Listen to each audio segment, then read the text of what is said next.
You should have something on your end. And again, I'll share why I record in just one moment. But in the meantime, just a couple introductions. Again, making sure we're kind of all on the same page.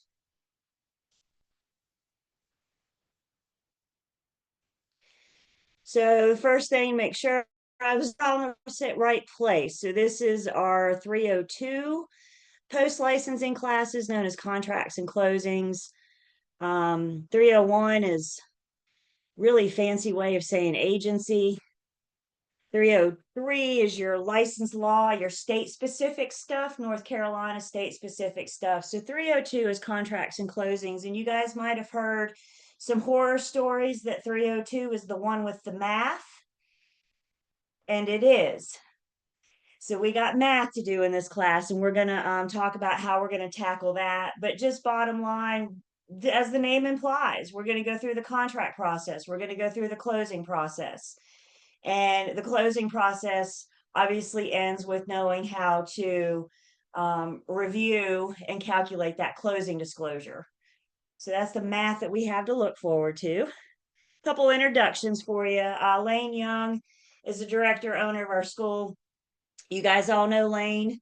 At least if you don't, you got the email from her, because the email you used to log in this morning will be the email that you use to log in every time that we meet. So keep that email from Lane. And if you guys need anything related to the school, if there's anything Lane can help you with, she is incredible. If you haven't had a chance to encounter her yet, you're in for a treat. So Lane's definitely here to assist and help. The other introduction then to make is, well, me. So I'm going to be with you guys the next 2 weekends. We're going to knock this out. It's going to go fast. But in the meantime, I want you guys to always feel free to reach out to me if there's anything I can do to help with this class. I'm always available. So don't hesitate. Email. I don't know my email's long, but if you look at it, it makes sense. Because who am I to you? I'm Julie, the real estate instructor at gmail.com. So if that helps a little bit, and don't worry about writing this down, because I'm going to send you guys an email this afternoon anyway. So if you need it, you can reply. Yes, ma'am. Hey, Kay. I'm sorry to interrupt, but did you No, say earlier to use the email that we were given or use the email that we're currently are using? Because the one that you have that you logged in this morning with, the one that you got from Lane, that's the same. That's the same Zoom link you're going to use each class. okay, I'm glad you said that because I actually use my personal email to log in. Well, you received an email from Lane, right? And then you clicked on that link. Oh yeah, I clicked on the link. Yes, I clicked on the Yes, link. yes, yes. Okay.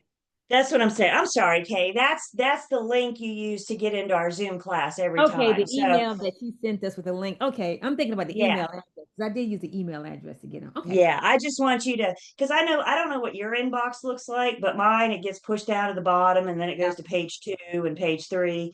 So if you don't tag it, next weekend you're going to be scrambling around looking for it. So tag it, or put it in a folder or something. Sorry about that, Kay. Thank you. Oh, looks like you're back on mute.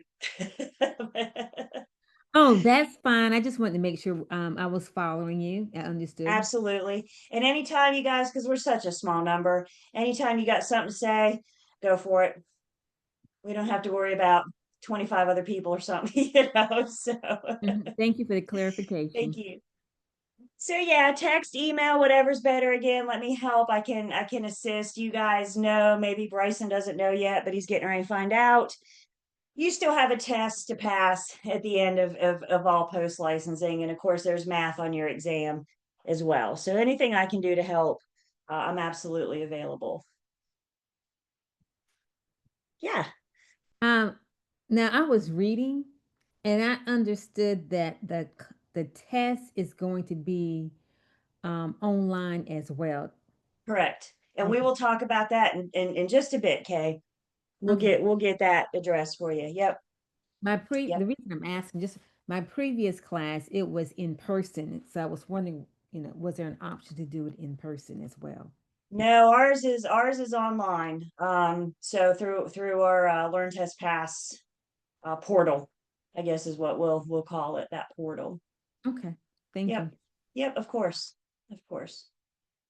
Just very briefly about myself. This year I celebrated 24 years in real estate. I was I broke child labor laws when they started me. Y'all know I'm just kidding, but I was a baby. I got out of college and needed a big girl job, and I guess I just never I just never looked back. So, and I've worn so many hats all over the years. I've been blessed. But today, in addition to teaching for Lane, I'm also affiliated with a firm in Winston-Salem. As mentioned, I'm the compliance queen. So I'm the one that gets to check your loops. I'm the one that does a lot with training, new agent training, onboarding, that kind of thing. So I'm a behind the scenes that the people don't really think about, but my job is to take care of my agents so my agents can go take care of their buyers and sellers. So that's the role that I've landed on these days. But I've done sales over the years. I did several years of sales and teaching, and even after all these years, I still don't know everything there is to know about real estate. So I say that to tell you guys, to let you know there's a lot of information out there, and just take it in small doses, you guys. You're never going to fully grasp this industry. I mean, every single transaction is different than the one you've done before. Every single buyer is different, every single seller, every single property is different. So you're never going to have 100% knowledge. It's using those tools that you got in pre-licensing, it's using your experience. And it's always about doing what's best for your buyers and sellers and your clients. I guess another good question I should ask, I know Bryson's going into sales. What about you two ladies? Are you doing sales or property management? Well, Jessica's doing sales because she's working with a buyer. Yeah. My desire is to do sales. Sales. Okay. Okay, good. So when I talk about buyers and sellers, we know we're talking about buyers and sellers, but we also know that incorporates tenants and landlords, but that doesn't apply to us. So another thing that comes up in post licensing that I don't think I have to worry about, you guys aren't licensed in another state, are you? You are, Kay? What state you licensed in? South Carolina. South Carolina. Okay, so you've crossed over. You're welcome to our side. That makes sense with you being in Gastonia. You're right there on the border, so you'd want to have that dual license. Hmm. Okay, just remember as we go through this class that this is a North Carolina class, and it's really important for you and for us that we keep North Carolina and South Carolina separate. Hmm. I think you have I don't know the differences in the states, but I do know there are differences. And you need to take that extra step and ask yourself for each transaction, what state am I standing in right now? Or more accurately, what state is this property in?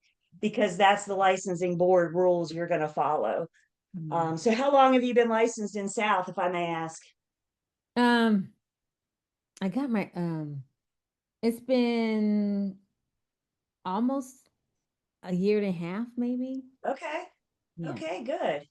And Yeah. like you said, with you being right there on the border, that just makes sense to get licensed here as well. But just for your entire career, you always have to ask yourself, where am I at? Hmm. So you guys are getting started, you're learning. You got a whole bunch of information in pre-licensing, didn't you? You kind of felt like you were drinking from a fire hydrant on the regular, right? Now in post, we're taking some of those bigger topics like agency and contracts and NC law, and we're expanding on them, making sure we get that bigger information. But understand, you guys, when you're done with post licensing, your training and your education never ends. I know you have to take CE, but in addition to your CE, training always continues. You know, your local board of realtors offer training. NC Realtors has training. NAR, your firm, will have training. It pains me. So many times I hear agents, especially new agents, upset about our membership dues. Well, NAR wants money, and then, the local board, and everybody has their hand out, don't they?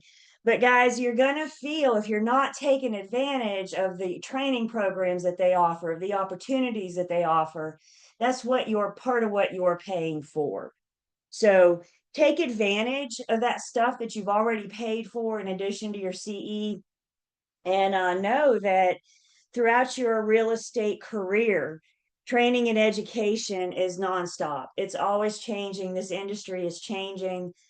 I mean, technology has changed the way we do real estate. Technology is going to continue to change the way that we do real estate.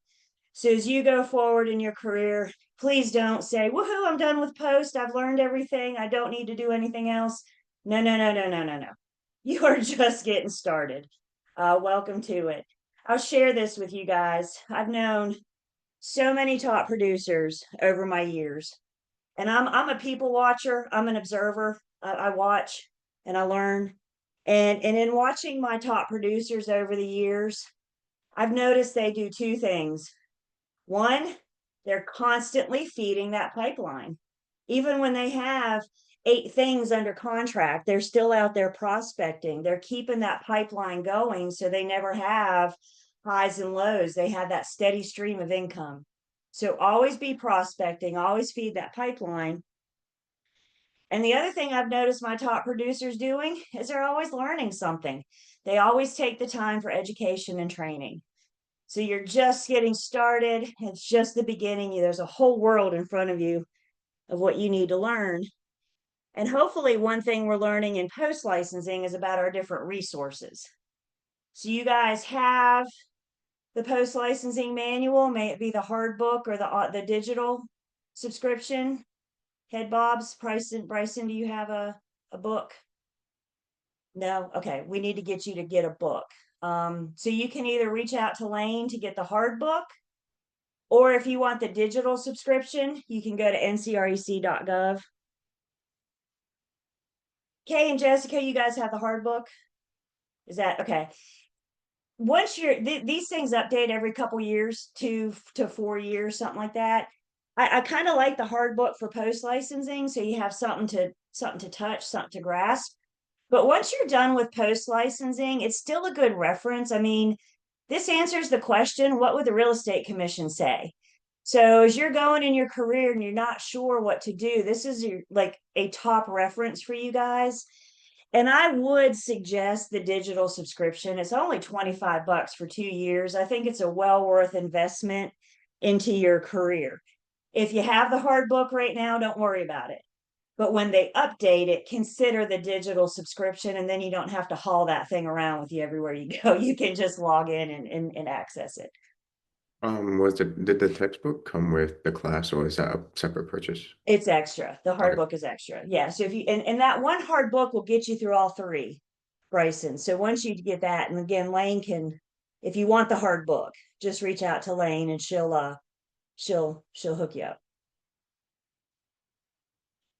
There's a lot more in the book than what we actually cover in post, and specifically in this class. And in this class, the good news of that whole book, we're only covering three chapters. So you may want to make a note, 10, 11, and 14. I don't go in order of the book. I think that's too boring. I'll tell you why I don't go in order in just a bit. But we're actually going to start. I know the class is called Contracts to Closings, but we're going to start with going to closing, and then we're going to go back and put it under contract. And the reason, the method for my madness is because the math is in 14. So if we cover the math this weekend, that gives you guys the opportunity to review it, to make sure you're good at it, to get ready for your exam, as opposed to waiting until next Saturday afternoon. If I were to go in order, we would be learning math next Saturday for your test on Sunday. So I've decided to rearrange the class a little bit. So 14, 10, and 11, this is our itinerary. This is our agenda for our time together. Another really good resource you guys have is Learn Test Pass. Did you guys get the invitation email from Becky to create your Learn Test Pass account? Jessica did. Kay's in. Bryson, did you see that from Becky? Would we have to make a new one if we just finished post licensing too, or? Yes, because this Okay. is a different content. This is different class content. So if you didn't get the invitation from Becky, you can reach out to her. Just say, I'm in Julie's 302, and she'll get you hooked up. Becky, so Becky's our Learn Test Pass contact. Learn Test Pass is a good, we'll see it in just a second, but Learn Test Pass is also who gives you your end of class exam. So when we get to next weekend and we start talking about that test, Becky's going to be your go-to point with any Learn Test Pass questions or problems. We're going to talk a little bit about your test today, but I don't want to spend too much time on it because we're, a weekend away, a week or so away. But we will definitely cover that. I just want to make sure you guys know that you have a point of contact with Learn Test Pass. And Becky's your girl. Other resources. This afternoon, I'm going to send you guys an email, and the email is going to have 2 links. One link is going to be to a Google Drive that I have set up just for this class. So there's a few additional resources not in Learn Test Pass that I want you guys to have. So we'll have a Google Drive, and then the other link in the email I'm going to send you is for our YouTube channel. As you guys know, we're recording, and I will continue to record all of our classes, and I'm going to put them in we're going to have our own YouTube channel. Isn't that kind of cool? And so when I send you the link this afternoon, you'll have today's recordings. And then as we keep going, I'll keep adding to them. So by the end, you'll have the whole class if you want to review. And where I think that's going to be the most helpful is with this closing disclosure math.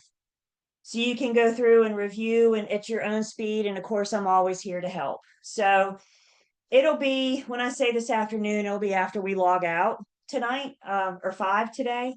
But I will definitely send you guys an email this evening with those couple other links so you can see, you'll have those additional resources.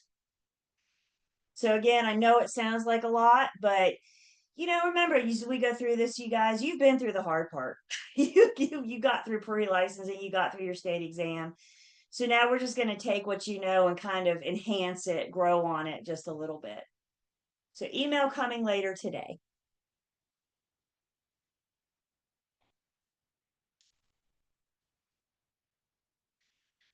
Get involved. Again, interaction. We're such a small numbers. You guys have questions pop up or any of your experiences. And let me clarify, experiences that relate to what we are talking about. Then I want to hear from you guys.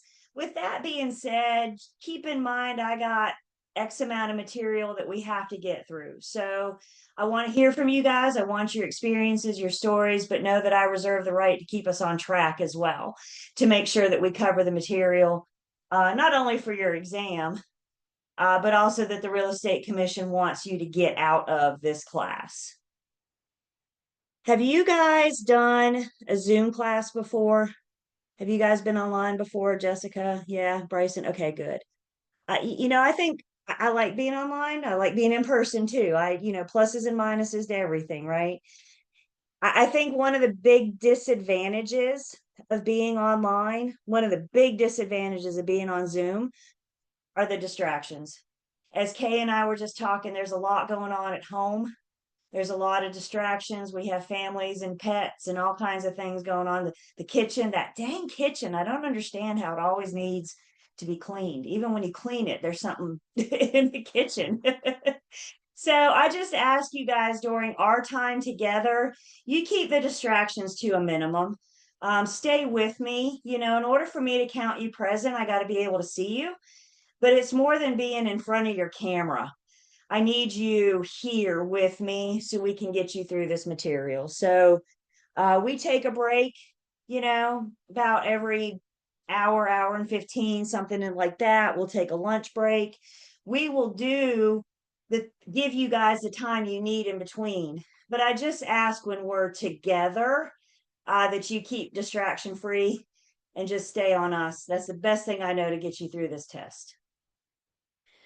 So I'm going to take a pause here because we got a few more things to talk about with our introduction, but we have a special guest coming in already, a special guest. And I want to take just a few moments and introduce you to Becky. Hey, Hi, Becky. guys. I am so sorry. I am late. Tech problems. Yeah, You're here now, Becky. That's it's the my important thing. jam. So, Becky, I've had enough time to say this is Becky with Learn Test Pass and her email and her phone number. But now I'm excited because we get to put a face to a name. So, Me everybody, this is too. the Becky that we've been talking about. Becky, this Hi, is you everybody. guys. Oh, it's so good to meet you, and it's so good for me to put faces to names. So, um, hi, Becky. Tech trouble, Becky. In all the ways today. Haha. Technology is great when it works, right? Oh, and then it decides that your system has to update and the Zoom has to update, and then you have to Sure. reboot the router. Oh, I see why you guys lose your minds when things go wrong during testing now. So I work for Learn Test Pass. I added your account for you. You don't have to create an account. You should be able to log in with your email address, all lowercase, and the password, which I believe is Carolina25 with an exclamation point on the end. Capital Sounds right. C for Carolina. If you're having trouble logging in, odds are really, really good that there's this stupid pop-up blocker thing or pop-up that says you have to accept terms and conditions if you're a brand new user. If you're an existing user, you might have been affected by the Amazon Web Service outage, and I'm super sorry about that. I knew that Amazon Web Service did a lot for a lot of different sites, but I thought it was just sites like Hulu and my online banking, and it turns out it's also Moodle. Yay! Who would have known, right? Who would have thought? So if you can't get logged in, you can either have the system send you a reset password that's going to land in your spam folder, almost a guarantee, or I can reset the password for you back to Carolina25 exclamation point. Totally, totally up to you. And if I recall correctly, this is a 302. So let's talk about the favorite four-letter word. There are 4 math questions on your final exam. 2 are what's wrong with this problem. 2 are actual calculations. It's super easy. It's super straightforward. There are no nuances or anything like that in the math. You just need to know where everything goes. And to make that a little bit easier, we're allowing a blank closing disclosure. By blank, it can mean it can be color coded, but it can't have any writing on it. And it's just a little bit of a helper to get you through that section, because I can see why it might stress people out, but honestly, for the 4 questions, they're so straightforward, I can do it, and I'm kind of a dunderhead. So if I can do it, you guys for sure can do it, because you guys are real brokers. I'm not even a broker. So also with your testing, if you're on a Chromebook, an iPad, a tablet, oh, what was the other one we ran into? Oh, work computer. That somebody tried to use their work computer and it was provided by their home office. Their home office had it so locked down that it just didn't work. They couldn't do anything on that but go to specific sites. So we'll have to make a plan, but my plan is you hang out on Zoom with me and I'll proctor you. It's not a big deal. It's got a couple more moving parts. It's just a little bit easier because having to get like a new computer, no, that's an unnecessary expense. We're not going to make you do that at all. And having to get your home office to unblock sites and things like that, I'm not going to do that to you either. I would rather get on Zoom with you and proctor you myself if you're in a situation like that. Let's see, what else is there that's all exciting and new? How are you, Miss Campbell? Haven't seen you in forever. I know. I'm good. I'm good. Living the dream, you know? Did you get any trick-or-treaters? I'm sorry. Did you get any trick-or-treaters last night? No, I didn't. I live on a busier road, so with Oh, no sidewalk, so I don't want to turn my light on and even try to, you'll get buried. you know, but if I did, I wouldn't have. Yeah. So We Yeah. only got 5, so I'm all hopped up on all of the candy that's left over. So I'm sorry if I Nice. seem a little manic. But gummy bears for breakfast? Oh, heck yeah. There That you is go. the greatest thing ever. I was so happy with we had all these little Haribo gummy bears, not the sugar-free kind, because, That's let's funny. on that one.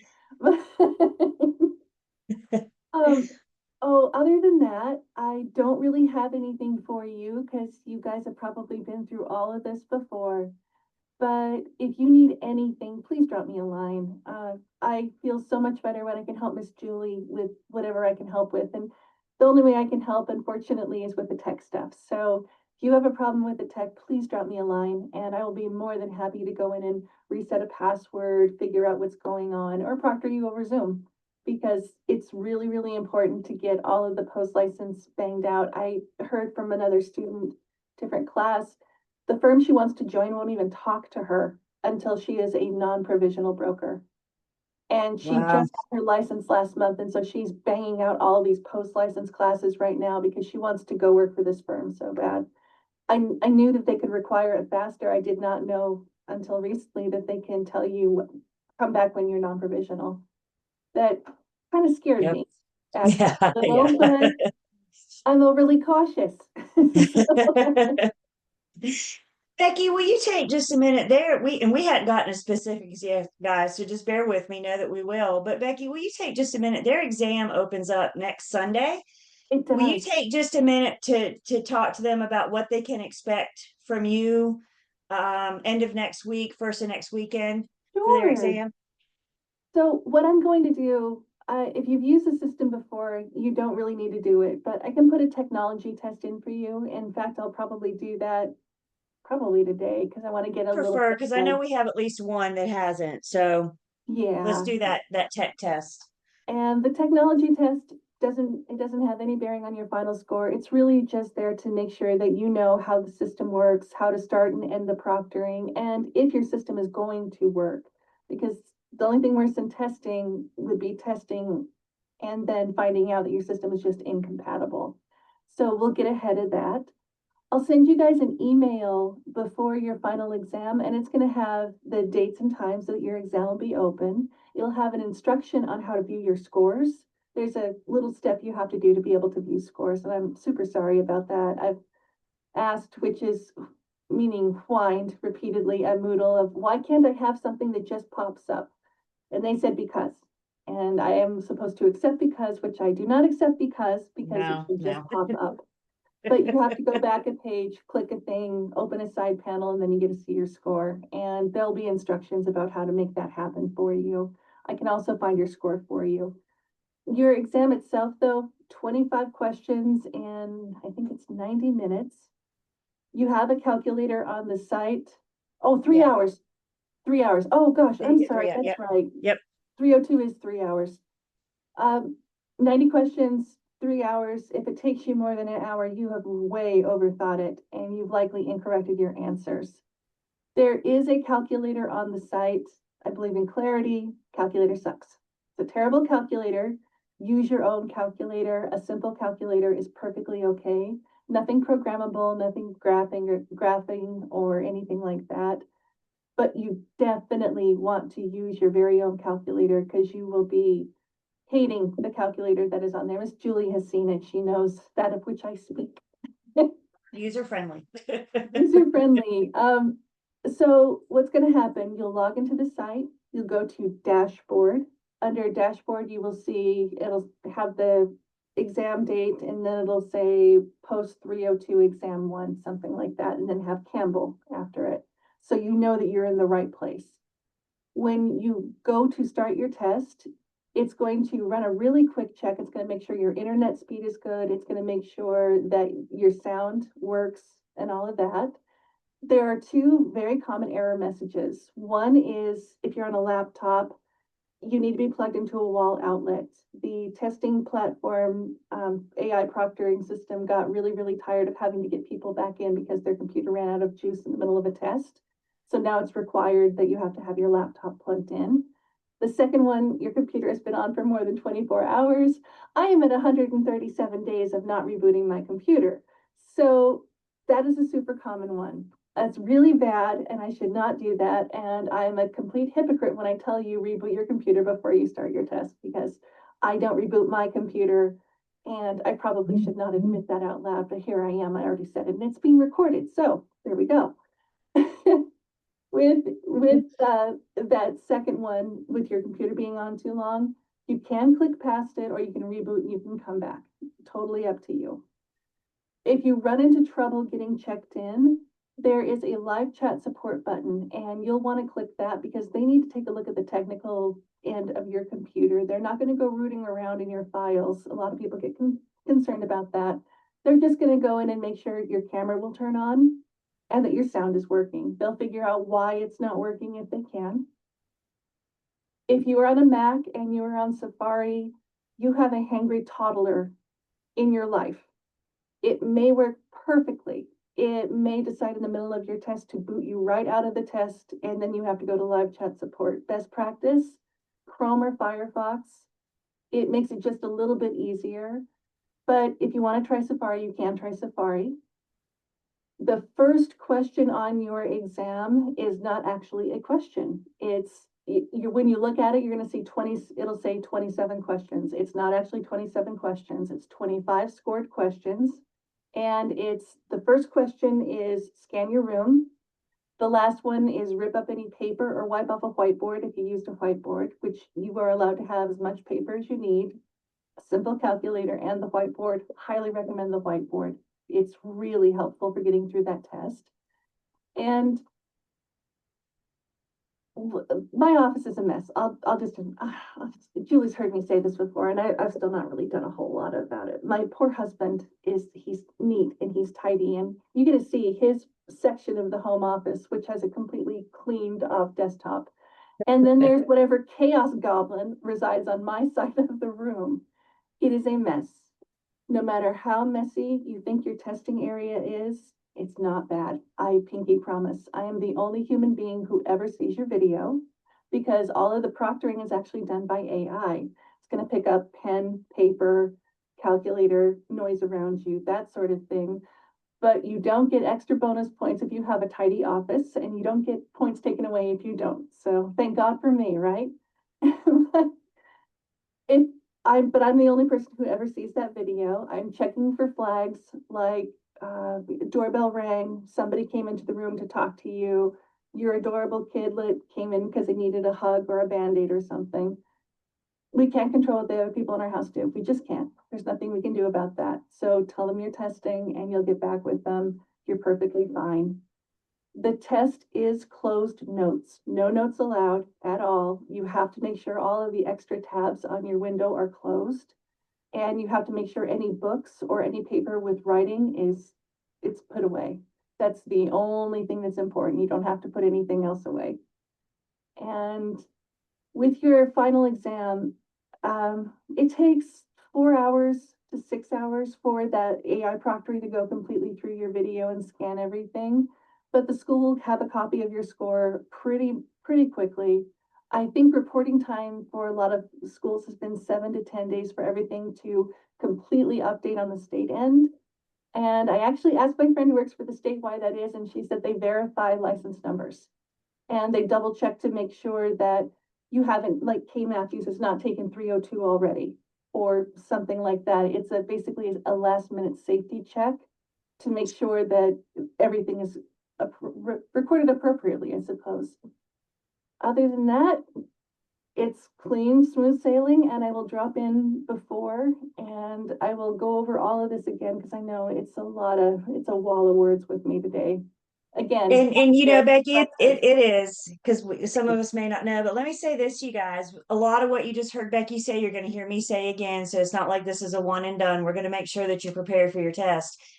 But the big thing I hope you heard is that we got an expert. We can have somebody that knows the system in and out. She knows what she's doing. So while testing on Learn Test Pass may be new to you, it's not new to Becky. So it's really important that we know that we have somebody if we need somebody, and that somebody is Becky. So It's Thank you, impossible Becky. for you guys to break anything on that system. I pinky promise. You cannot break a single thing. I have tried on my student account to break things. I spent 6 months doing that and I couldn't break anything, so.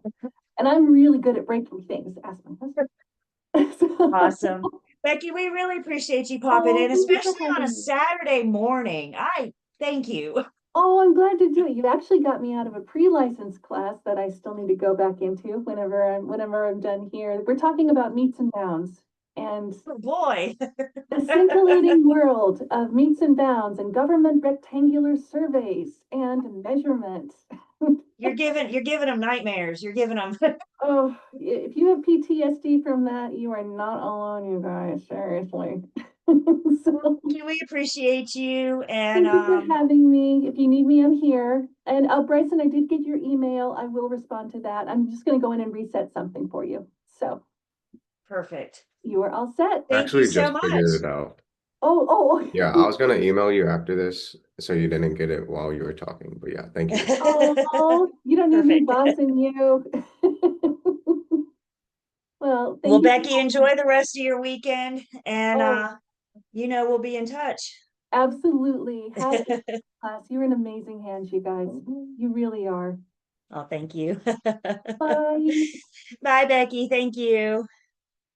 All right. So, like we said, everything we just heard from Becky, we'll hear again, but I think it's important that we have a contact. We know that, so we have somebody we can reach out to.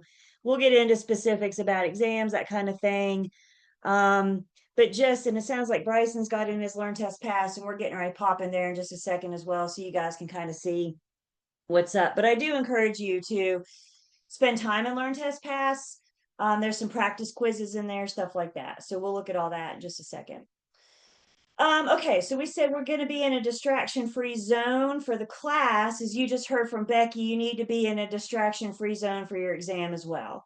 So right now, looking at you guys, you all look great for your exams. AI can pick you up. There's nothing behind you. Jessica, they'll probably make you turn your virtual background off, just so they can see behind you. But, things like that are all going to be in the instructions from Becky.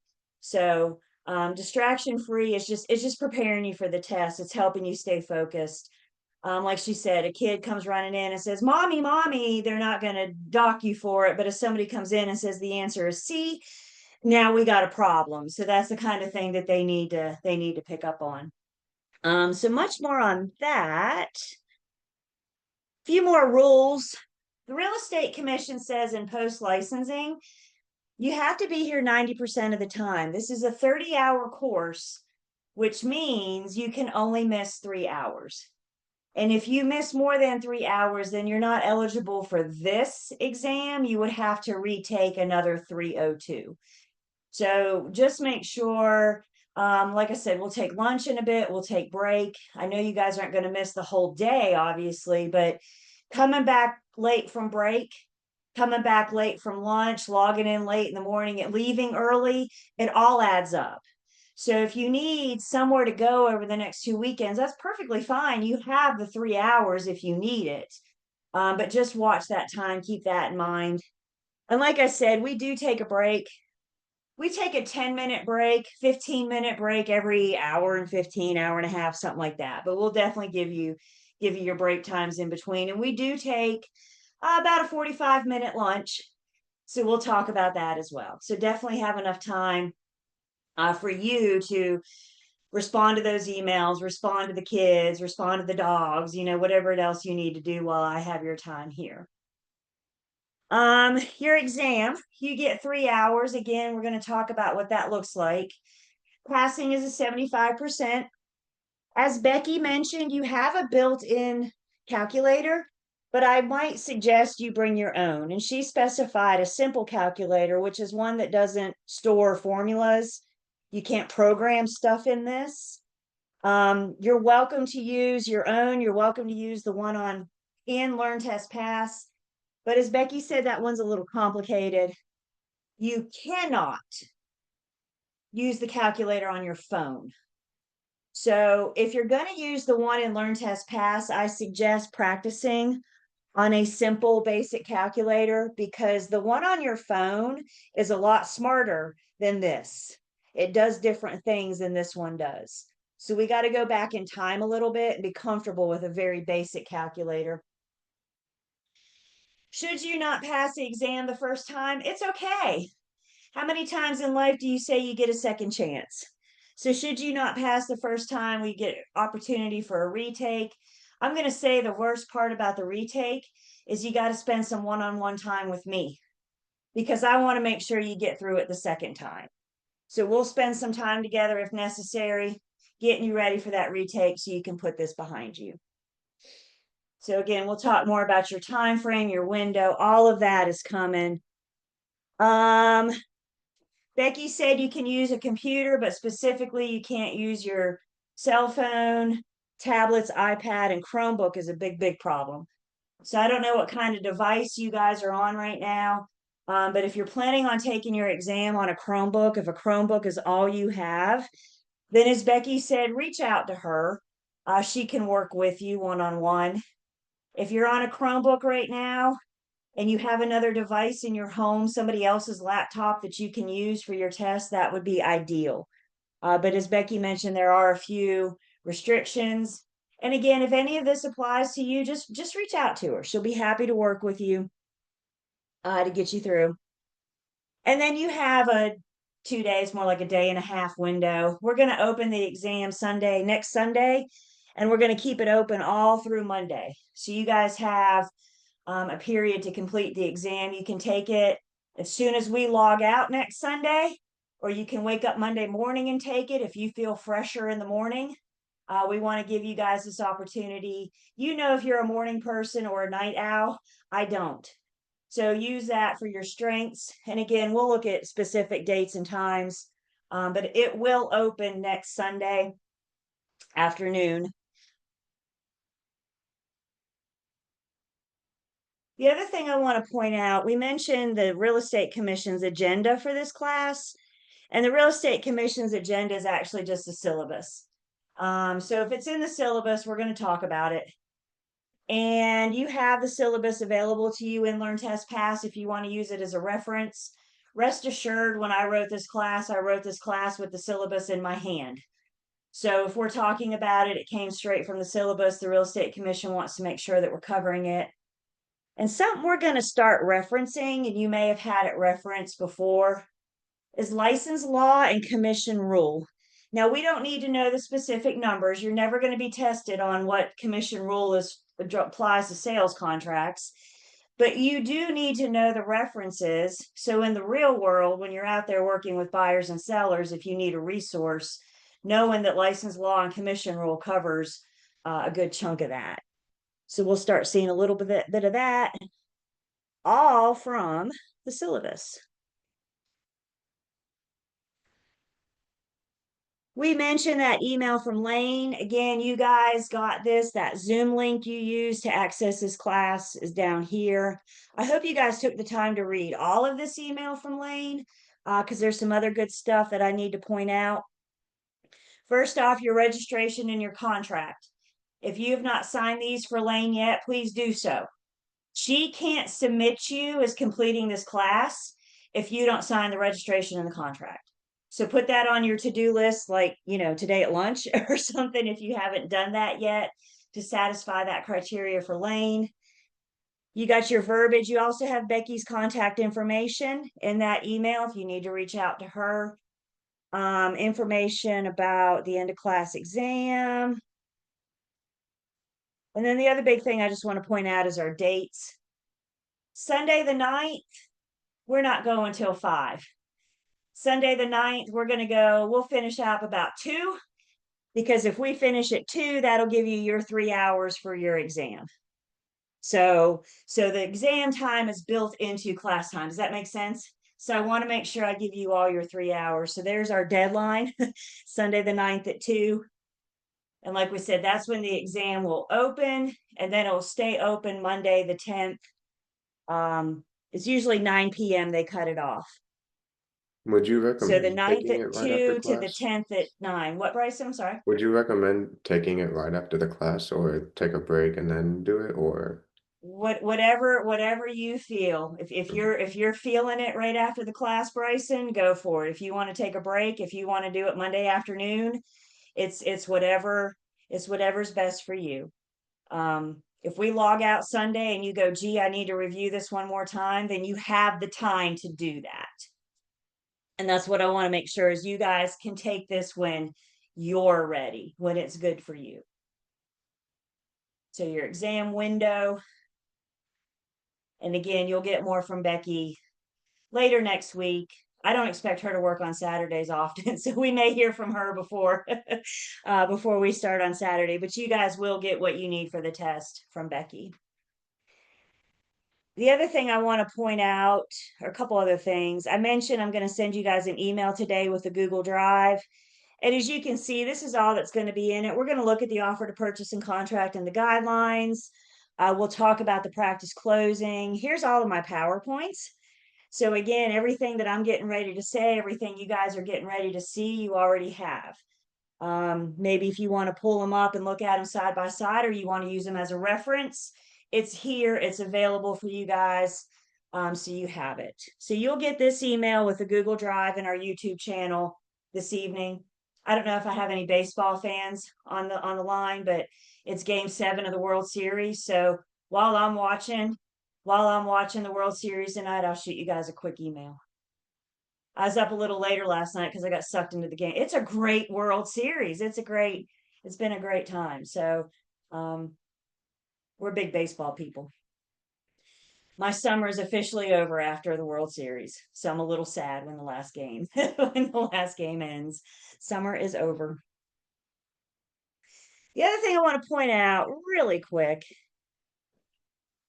is your Learn Test Pass. Again, if you haven't popped around in here yet, if you haven't accessed it, please go ahead and get in.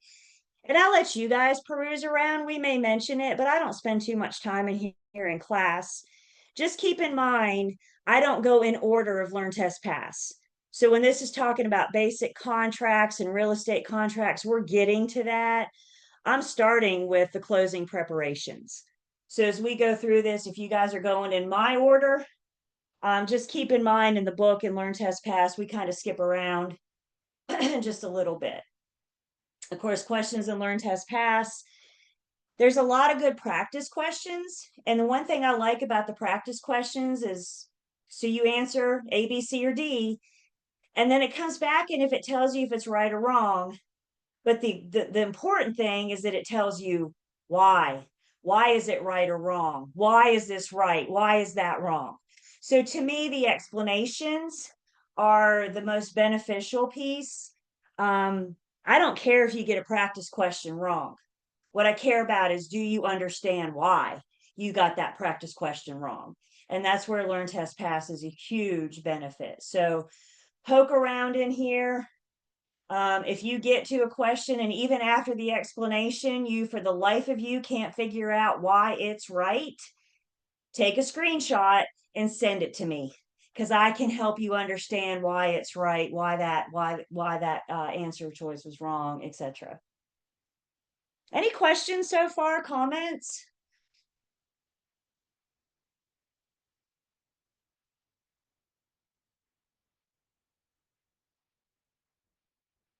So we're right at the place to get started. We've been through our intro. You guys have met Becky. The next thing I have to do is launch into chapter 14. I think before I do that though, let's take a little break. Let's take a break, regroup. I need some more coffee. So let's take 10, everybody. Let's synchronize our watches. I got 9:58. Let's all come back at 10:08. And then we will be ready to get started with chapter 14. And you're welcome to turn your camera off during break.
Did you get your coffee or whatever your morning beverage of choice is re-upped?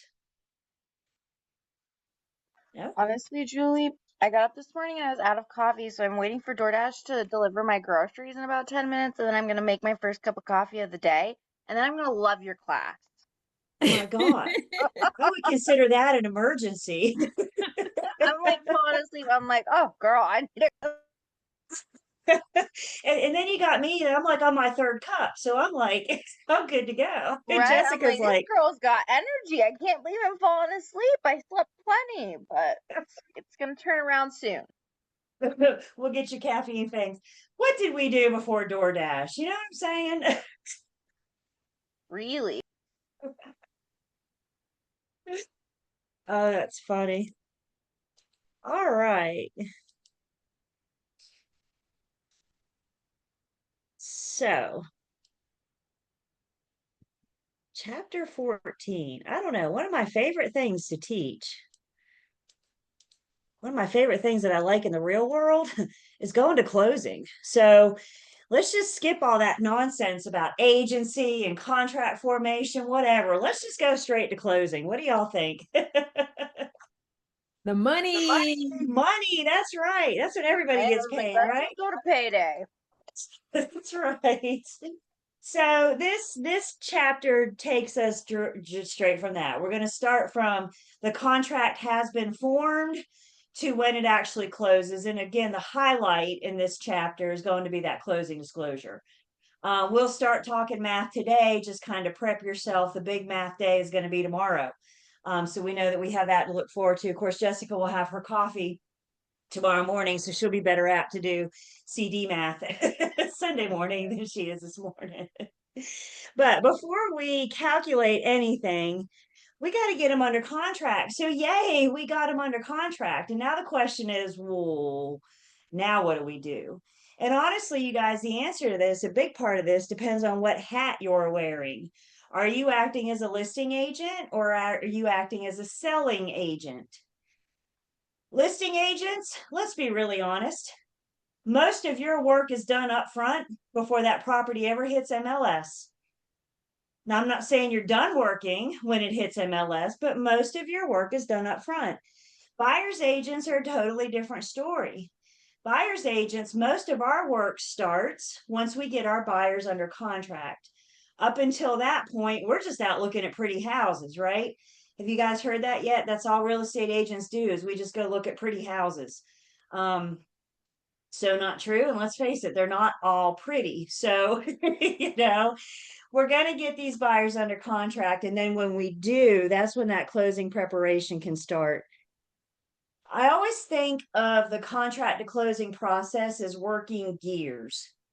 So if we were to assign a gear, let's say one gear belongs to the listing agent and the seller, another gear belongs to the selling agent and the buyer. The appraiser gets a gear, the lender, the closing attorney, the surveyor, the radon guy, right? Everybody gets a gear. Tell me what happens when one of these gears stop. They're stuck. Everything Nobody can stops. move forward. They Yeah. all stop. So understand, that's right. Through the contract to closing process, one of our big responsibilities is to keep these gears going, is to keep this process going. Y'all, due diligence date means nothing to your buyer. It's my responsibility to keep up with that. Keep scheduling these appointments or inspections and tests and surveys and everything. Communicating, getting the buyer to communicate with the lender. The lender is the biggest part of the contract to closing process. The lender could stop these gears fast. So a big part of our job in the contract to closing process is keeping the gears going, keeping the process going. So we're under contract, and now we just need to educate the parties about what to come next. Sellers, again, it's easy. Keep insurance until closing, keep utilities on until closing, and get out by closing. That's pretty much all sellers have to do at this point, unless, of course, something comes up from the closing attorney's office about the title. But for the most part, sellers are finalizing things. Now that we're under contract, this is when the buyers really start. And of the contract to closing process, hands down, without a doubt, the longest and most complicated piece of the process is the loan process. So if your buyer's getting a loan, if they're going through a lender, we need to get the lender starting on their process immediately. So buyer's agents, we go under contract. Yay, do your mini celebration. As soon as you're under contract, the first thing I need you to do is send that executed contract to the lender so they can start their process. And you need to have a conversation with your buyer. Tell your buyer that the lender is priority. Understand, you guys, the lender can only go so far in the process until they've gathered all the information. And if they're still waiting on the buyer to turn things over, to submit things, then they're not going to be able to continue on with the loan process. Would it surprise you guys if I told you there have been buyers that have delayed their own closing because they're not communicating with their lender? So one of the big things we can do is tell our buyers, call the lender back immediately, respond to the lender immediately, get them going on that process. Because what the lender does next is a step-by-step process. It all starts with the application. Once they have everything that they need, then they begin to process. We're ordering the appraisal. We'll talk a little bit about that. Ordering the appraisal, we're getting the lender the required information from the buyer borrower that they need. I always think of the lender's process as like phases or steps. So like step A is processing, is gathering the information, getting everything together. That does include the appraisal. Once the lender has everything in the step A or the first phase, then they send the whole package to underwriting. And underwriting is where they're going to do the deep, deep dive on the buyer's credit. They're going to go in and look at all numbers related to these buyers, all money coming in, income, all their expenses, all their proposed expenses for purchasing this home. It's not uncommon for this to come out of underwriting the first time with the lender requesting more information. So it comes out of underwriting and the lender says either things are looking pretty good, just submit this and this, or it comes out of underwriting and the lender says, I don't know, this isn't looking great. So we don't have a definite the first round of underwriting, but hopefully what we get the first round of underwriting is a pretty good idea. Does the lender feel like we're going to get approval or not? Again, when it comes out of underwriting, if they're asking for more information, we got to stay on our buyers sometimes and get them to communicate with the lender. They're asking for this documentation for a reason. I don't know why, but they're asking for it for a reason. So just encourage your buyer just to do what the lender needs them to do so we can get this taken care of. So 2 rounds of underwriting is not uncommon at all. So it goes through, we get the pretty good idea, submit the additional information, goes through underwriting again. And hopefully that second time what we get is the clear to close. And that clear to close will tell us that the lender has approved the loan or loan approval. And we know that's getting us ready for settlement and closing.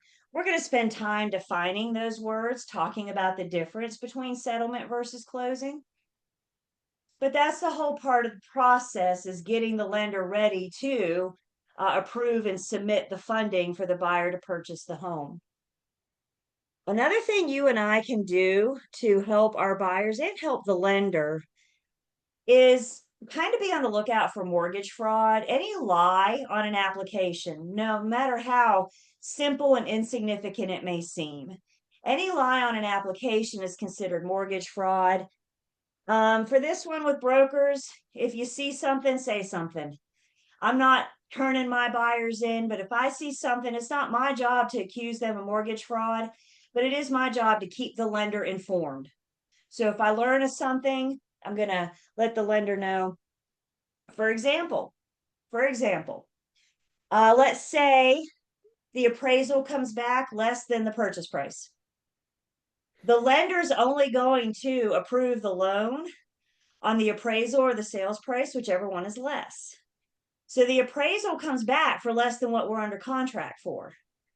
Well, buyer's agents, the first thing I'm going to do is ask the seller to drop the purchase price. Let's renegotiate the sales price. Does the seller have to drop the price? No. No, I got a signed contract with us agreeing that we've agreed to this price. But as a buyer's agent, it doesn't hurt to ask. So I'm going to ask the seller, you willing to come off the price? Seller has every right in the world to say no. If they don't, the buyer may have to make up the difference. They may have to come up with that amount between the appraisal and the purchase price. And where they get that money is a concern of the lender. If they happen to have that cash laying around, that's one thing. But what if they don't? They may look at borrowing that money. And the lender may not approve that because they're already trying to get a loan to buy a house. And now they're trying to get another loan to make up that gap, make up that difference.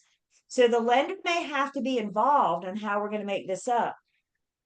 And that does include, by the way, borrowing money from a public source. I'm sorry, a private source. And an example of a private source is the bank of mom and dad. So even if we're going to borrow from mom and dad, the implication is that we have to pay them back. Now, could mom and dad gift that money? Sure. But the lender's going to make them sign something saying that this is a gift. Do we hear the difference in gift versus borrow? So mortgage fraud, it could be as simple as mom and dad say, oh, I'll gift it to you. The lender says, sign this. And you hear mom and dad say, you really don't have to pay me back.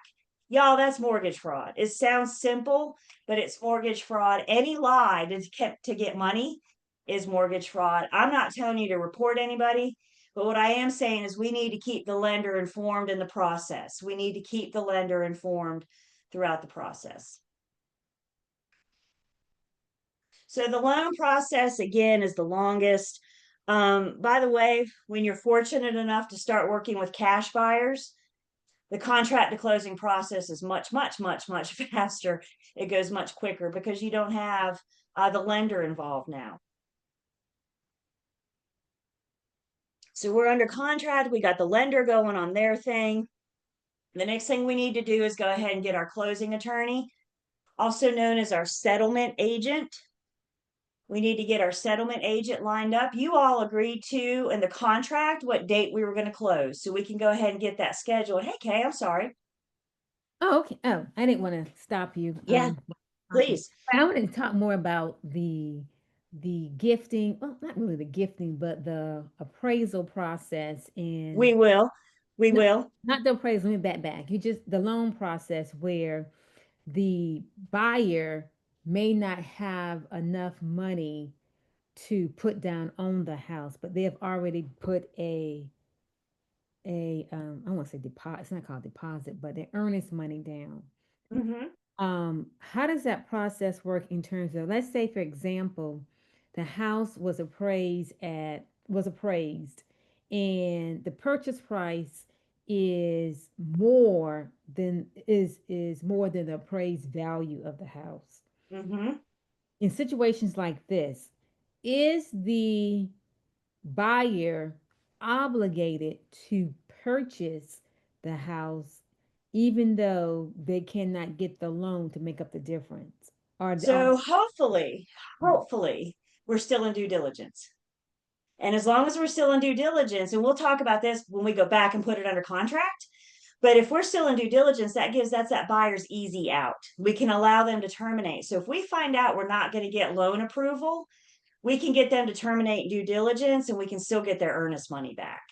And that's why we want to get the lender working on it, because I want that first round of underwriting to come out. So I want to know that pretty good idea while we're still in due diligence so the buyer can make that decision if they want to terminate or if they want to see what the lender's final decision is.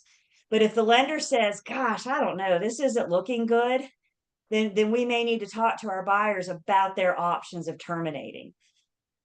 And Okay. understanding they're the ones making these decisions. I'm just providing them their options. If you terminate, then this, if you don't, then that, and I'm just spelling it out for them.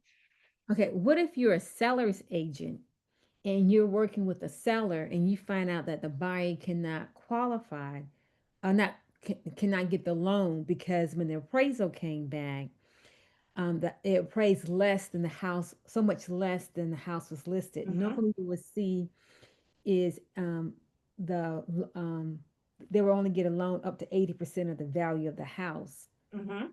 In situations like this, as a seller's agent, what can I do to assist with the transaction, to assist with closing in on the I transaction? mean, maybe we can renegotiate a lower purchase price. Maybe the seller can offer some contributions, maybe the two can, I'm in round 2 of negotiations now.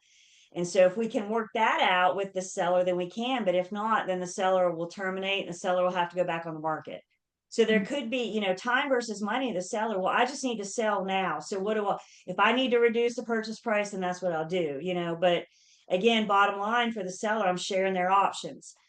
They've asked you to come down on the purchase price. If we don't agree, they may have to terminate. Mhm. So either we do or we wait and see what happens, just kind of exploring those options. And the seller may have a sense of urgency. They may not be able to go back on the market. We may have to work with this buyer. Or they may say, no, I'm not coming off that purchase price. And it's my job to make sure that they understand those consequences. Okay, thank you. Mm-hmm. So once we've notified the lender that we're under contract, the next thing we want to do is schedule, like we said, that closing attorney. We've agreed in the contract what date we want to go to settlement. So let's go ahead and get on the attorney's books, especially if you want to go the end of the month. Everybody likes to close the end of the month. So the attorney may be busy. We want to get on their schedule. The other thing we need to do is get that signed contract to the closing attorney so they can start doing their title search. And we'll talk a little bit more about title search and what the closing attorney's responsibility is with that.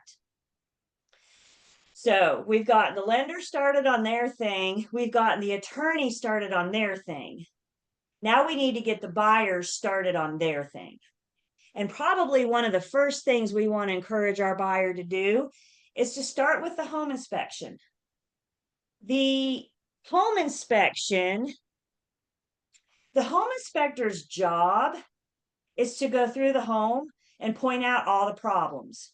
This is broke. This isn't working as intended. The home inspector is not going to go in and tell you all the good things about the home. They're not going to tell your buyer what a lovely home they're buying. So prepare your buyers for that, especially your first time home buyers. They're not going to get a report telling them how good it is. The report's going to be the exact opposite, and it's going to look a little scary. So prepare your buyers for that. I always think of the home inspector kind of like our general practitioners. We go to the doctor once a year for an annual physical. They know a little bit about a whole lot of things. But if a test shows something that the doctor doesn't like, they're going to recommend you talk to a specialist. They're going to recommend you go somewhere else to learn more information. And the home inspector is very similar. They know a whole lot about a whole bunch of things, but all their job is to do is to inspect it. So if they think that there's a problem with the electrical or the plumbing, the home inspector is going to suggest that you talk to an electrician or a plumber or a structural engineer, general contractor, whatever the case may be. By scheduling the home inspection early, we still have time in due diligence if the buyer does want to have the plumber come out and look at the system, or if they do want to have the general contractor out. We want the buyer to conduct all of their inspections while we're still in due diligence. So getting this done early, it's kind of like the overview, the big picture of the home. And if the buyer wants somebody else to come in to offer their opinion, we still want to make sure we have time to do it during due diligence. Listing agents, you need to talk to your sellers before the home inspection. The home inspector can't and won't touch personal property. So if your sellers started packing, which we know they got to move soon anyway, your sellers started packing and they have a bunch of boxes and totes stacked in front of the utility closet, then the components in the utility closet aren't getting inspected. So the seller needs to make sure that those major components are available for the home inspector to get to offer their full report. So have that conversation with your sellers. Make sure crawl space doors are unlocked, right? Any outside door, things like that. Those are common problems that home inspectors run into. They're hired to do a job and they get to the home and they can't get to the different components of the home. You have a very unhappy buyer because they're paying for it.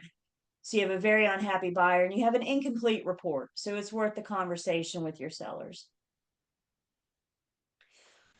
One thing that the lender is going to do is order the appraisal. The lender orders the appraisal because the lender bases the loan amount off of the appraised amount or the purchase price, whichever's less. We have a signed contract in our hand telling us what a buyer is willing to pay for this home. But before the lender starts giving out a bunch of money, they want another person's opinion on the value of the home. And that other person's opinion is the appraiser. Again, the lender orders it. The appraisal is the property of the lender, but they do let the buyer pay for it. And this is one thing that the buyer will not be able to pay for at closing. The buyer's going to have to pay for the appraisal up front before the appraiser goes out and does their thing, before they offer their opinion of value. So there's some expenses your buyer's going to have up front, out of pocket. The appraisal will be one of those. And this is, appraisal is also needed before we can go to that first round of underwriting. So when the lender's still gathering information, processing the loan, the first part of the loan, the appraisal is a piece of that.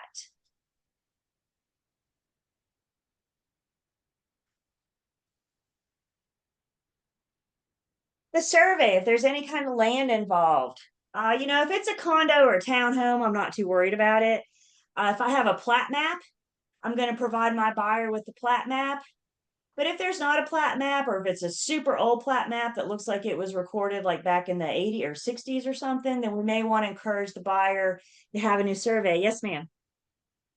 I have a question. If I'm a seller's agent, or a buyer's agent, let's say seller's agent, for instance, and when the appraisal is done, can I get, as a seller's agent, can I get involved to find out whether or not the buyer, is going to be approved for the loan?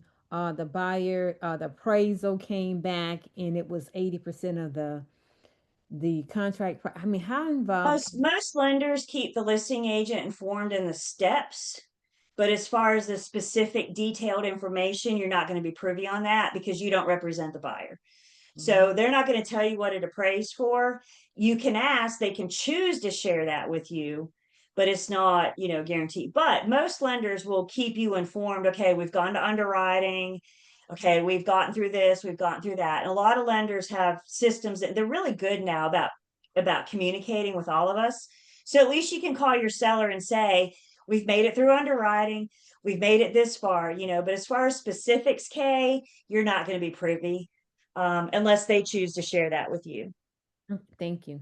Mm-hmm. So the survey, it does cost more. It is part of your buyer's due diligence cost should they choose to have a survey. Guys, my job as a real estate agent, I'm a fact finder. And what I mean by that is I provide the information for them to make the informed decision. And my job is to look at my buyers and talk to them about the importance of a survey. Tell them that the survey will identify the property lines, that the survey tells us that the appurtenances within those property lines are going to be what conveys. Surveys identify easements. They identify encroachments. They identify flood zones. Surveys give us a lot of information about the land. Some title insurance companies may have concerns or issues if the buyer doesn't have a survey done and then something's discovered after closing.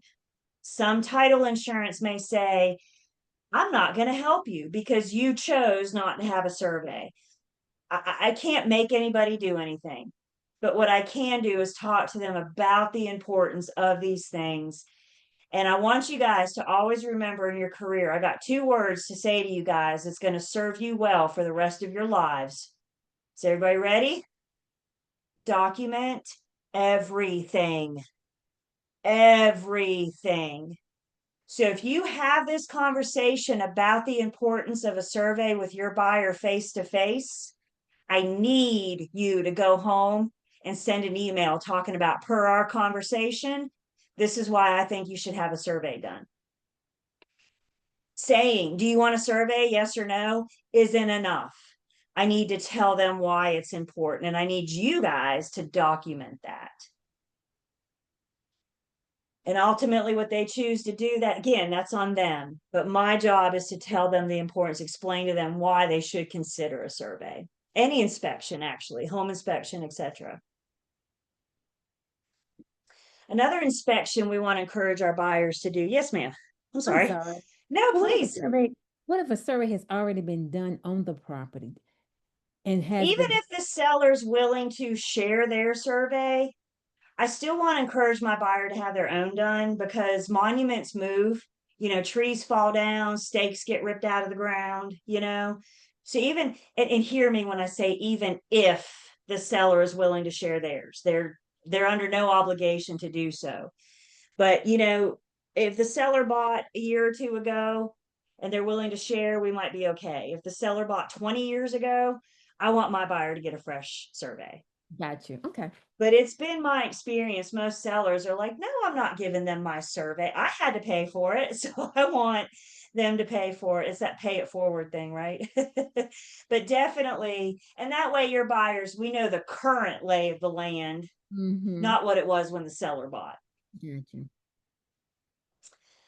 Another inspection we want to consider the buyer to have done is the pest inspection. You and I call it the pest inspection. But the truth is the pest inspection isn't looking for all pests. It's just looking for those that destroy wood. So termites, carpenter, powder post beetles, carpenter bees, things like that. The pest inspection is specifically looking for wood destroying insects. And they're not so much looking for the little buggers themselves. They're looking for evidence that they were there. Termites will build termite tunnels. And you may never see a termite, but if you see a tunnel, a termite was there. And those little things can do some damage. So the pest inspector is going to get in the deep, dark corners of the house that you and I don't want to go into. And they're going to get in those deep, dark corners of the crawl space and the attic, and they're going to look for these things that that eat wood. Generally speaking, the pest inspection is not required.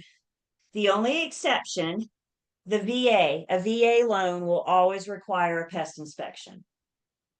So unless it's a VA, if you're getting FHA or conventional, etc., it's totally optional. But if it is a VA loan, the pest inspection is required. The VA requires it. They don't let the buyer pay for it, though. So if the buyer's not paying for it, who is?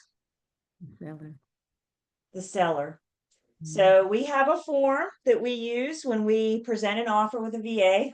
When we get into our contract piece of it next week, or later this weekend, actually, we're going to look at the offer to purchase and contract, but some commonly used addenda that go with that contract. And again, addressing the times that we might have an FHA or a VA loan. Another thing to get buyers working on during due diligence, early in due diligence, we need them to shop around for homeowners insurance. And again, hear me when I say we're encouraging them to shop around. You ought to never look at a buyer and say, this is the homeowners insurance company you're going to use and you're going to like it. I'm not the one getting this homeowner's insurance policy. We need to say, here's a list of 2 or 3 homeowners insurance agents. I, reach out to them, shop around. They're not all the same. They all offer a different product, different rates, different pricing. So encourage them to shop around. Several reasons I want this done during due diligence. First off, the lender has to approve the policy that they accept. The lender has to approve it as part of their approval process. So there's certain criteria that the lender's looking for in the insurance policy to approve it. And the other reason I want them shopping around doing due diligence is to make sure they can afford it. If the premiums for homeowners insurance are more than their allowable PITI, more than their allowable monthly payment, then we're not going to get loan approval. So some people and some properties are not easily insurable if they have a history. So getting them to shop early, making sure that they can afford it, making sure that it's not going to put them over what they're pre-approved for. And also with insurance listing agents, we need to talk to the seller as well. Tell your seller not to cancel homeowners insurance until that deed has recorded, because the risk of loss, per our contract, the risk of loss is on the seller until closing, until that deed closes. I'm not going to lie. I was shocked. I've had 2 sellers in my career. The first one, I thought, well, that was kind of weird. The second one, I was like, wow, this is a pattern. I've had 2 sellers in my career. Then when I say, congratulations, guys, we're under contract, they're maybe not immediate reaction, but their very soon after reaction was, sweet, I can go ahead and cancel my homeowner's insurance. No. I think it's worth saying, don't expect them to know. Y'all, it's not their job to know my job. Does that make sense? It's my job to know my job. So I think it's worth looking at the sellers and saying, I need you to keep insurance on the property until it closes. And then that way we don't have any confusion. There's no, heaven forbid, what if the tree falls on the house when we're under contract? That's all on the seller. So they need to keep that insurance through the recording of the deed. Mm-hmm.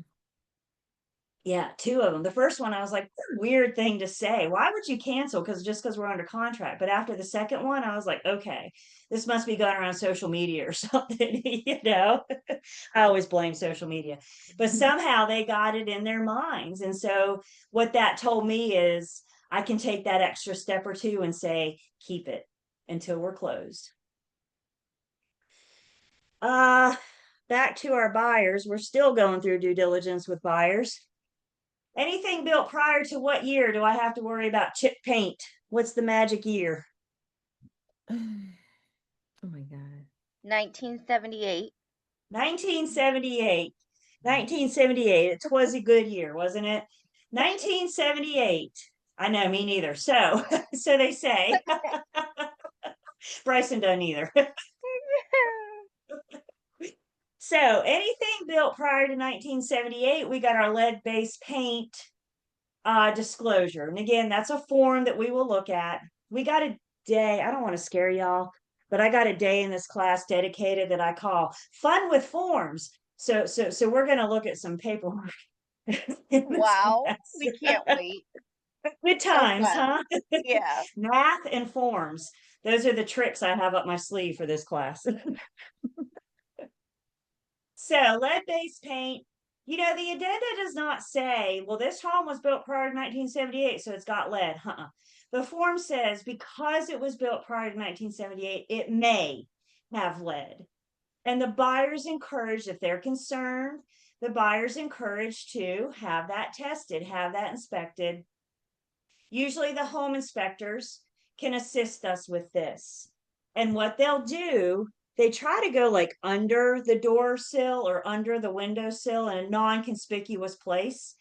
And what they'll do is they'll actually chip a little bit of the paint, send it into the lab, and have it tested for lead.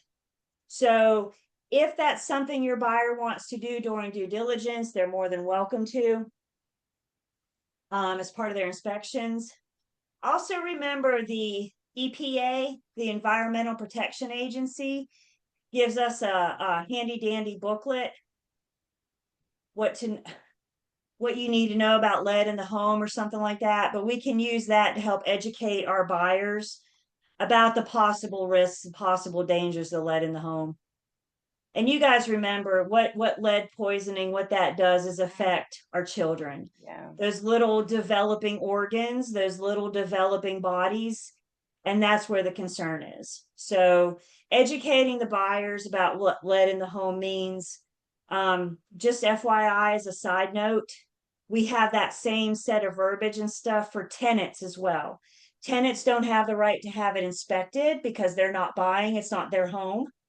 But tenants do have the right to be educated about the possible dangers of lead in the home, especially if those tenants come with children.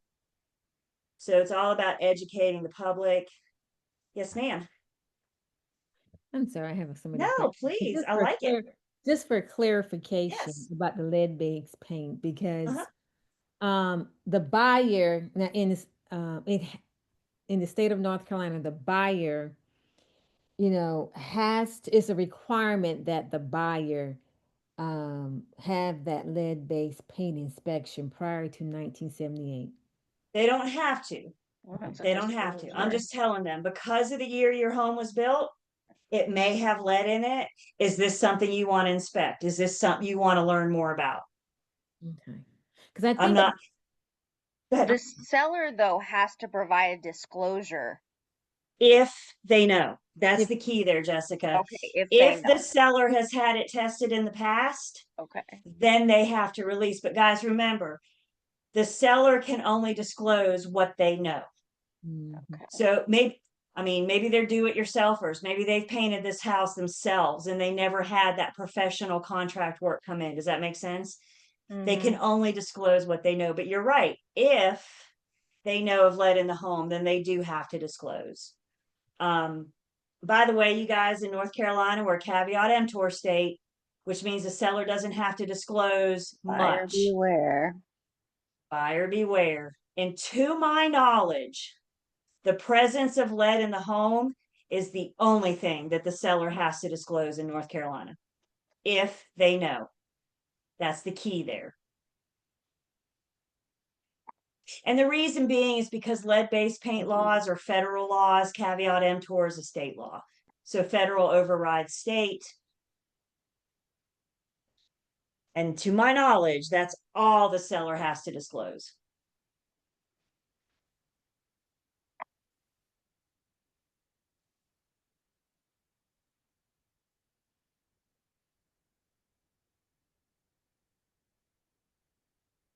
And it comes up sometimes too, like, what if the home, when we say built prior to 1978, really what we're saying is, when did the certificate of occupancy come out? So if the CO came out prior to 78, yes, we're going to disclose. But what if the CO comes out in March of 1978? Now it's after 78, it's not prior to. You can still do the lead-based paint disclosure. You know what I'm saying? We have to do it when it was built prior to. But if there's any question or concern because it was about that time, we can still do the disclosure. We can still put that out there. My firm, we recently listed a property. One of our builders renovated it. And when I say renovated, I mean took it down to the studs. So the walls were removed. So if there was, and the house was built in like the 20s. So if there was lead on the walls were removed. But even so, just to be sure, because of the year that it was built, we still did the lead-based paint. So when in doubt, disclose. That's just good advice. When in doubt, disclose, disclose, disclose.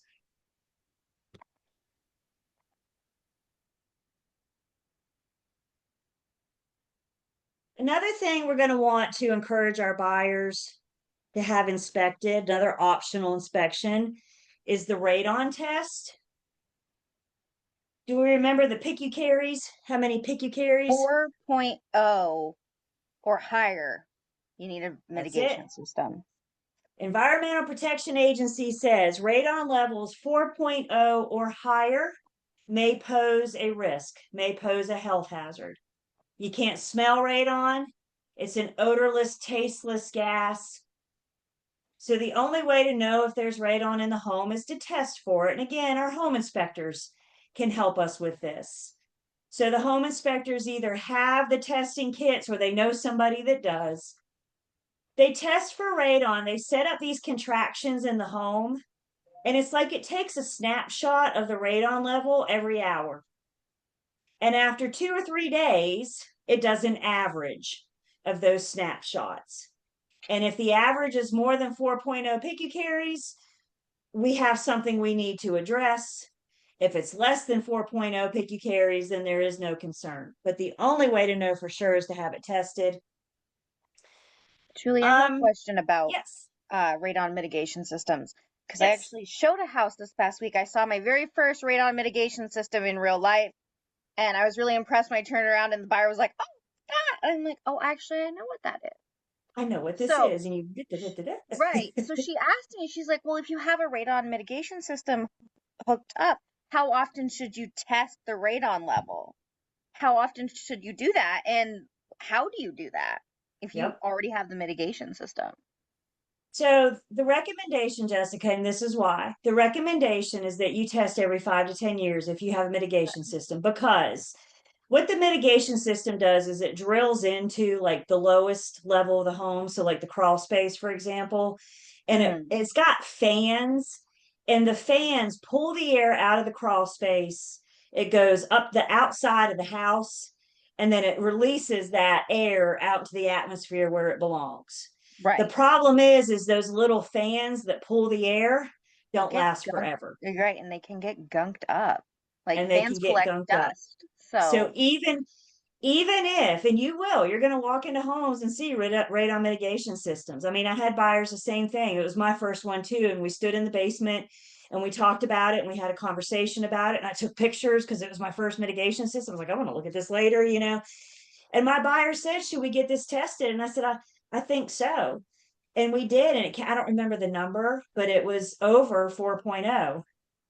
So I called the listing agent. The listing agent called the seller.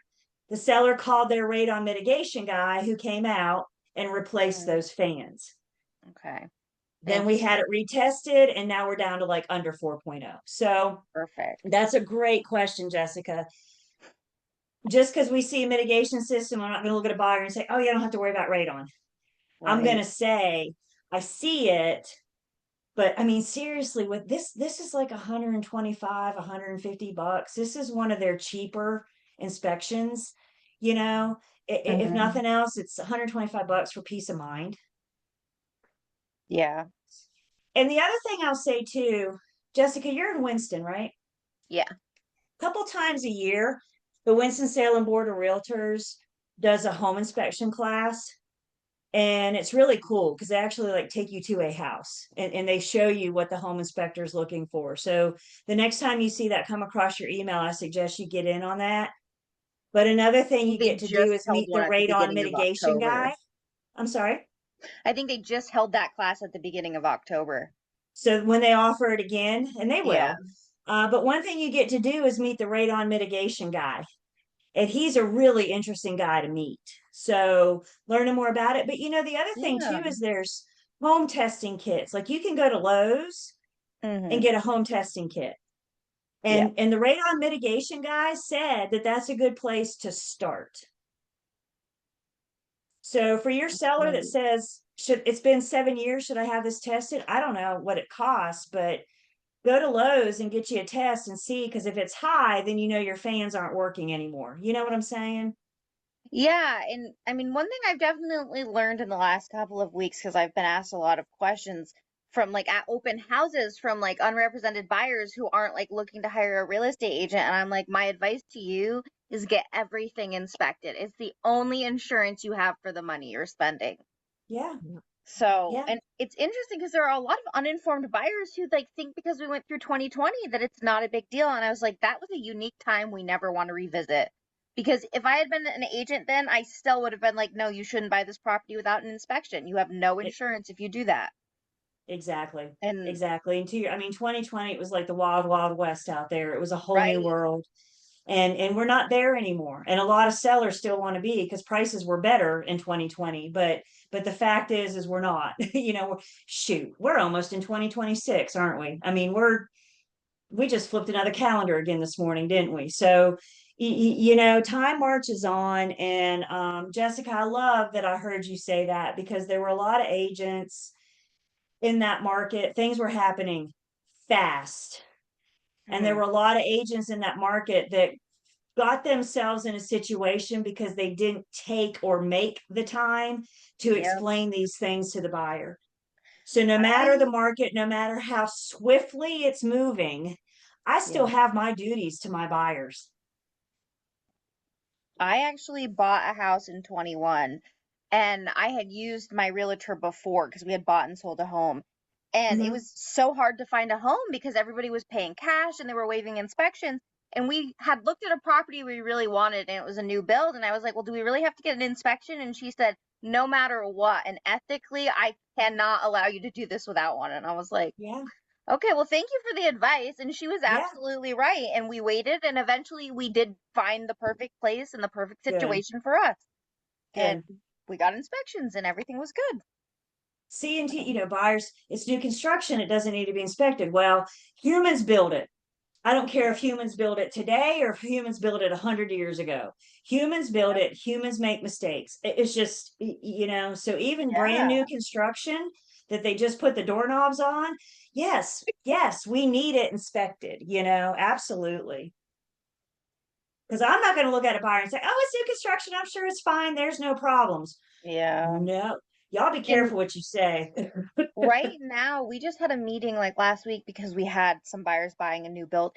And there are like inspections coming back with more issues than like a 40-year-old home right now because they're going Uh-huh. up so fast and they're using cheap materials. And it's just how much can you produce, how fast, rather than putting quality time and effort in. So finding a Yep. good builder is also really important. Real Agree. estate is so complicated. Like you don't realize Agree. that till you're in the muck of it and you're like, wow, real estate agents do a lot and we have to know a lot. Yep. Agree. Agree. I mean, these homes we have, these big communities we have popping up right now. I'm sorry. I'm gonna say it. Those homes won't be around in 100 years from now. They're not gonna last that long. You're just not gonna have them because they're not being built. Some aren't being built like they were, and they're just not gonna be around that long. So that's another. So 10 years now, you have a buyer that wants to buy a house that was built today. There's things to consider, right? I know it's only 10 years old, but we know it's a different time right now when it was built. You know what I'm saying? So just making sure I'm educating, and that's the big thing I need you guys to hear me say, is that we're educating our parties. I'm not the one buying this house, y'all. I'm not the one taking on a 30-year mortgage. That's not my role. So I'm going to make sure that they know what they're buying. And that's what I'm doing, is providing them this information so they can make that informed decision. And I'm talking to them about these things, all these things.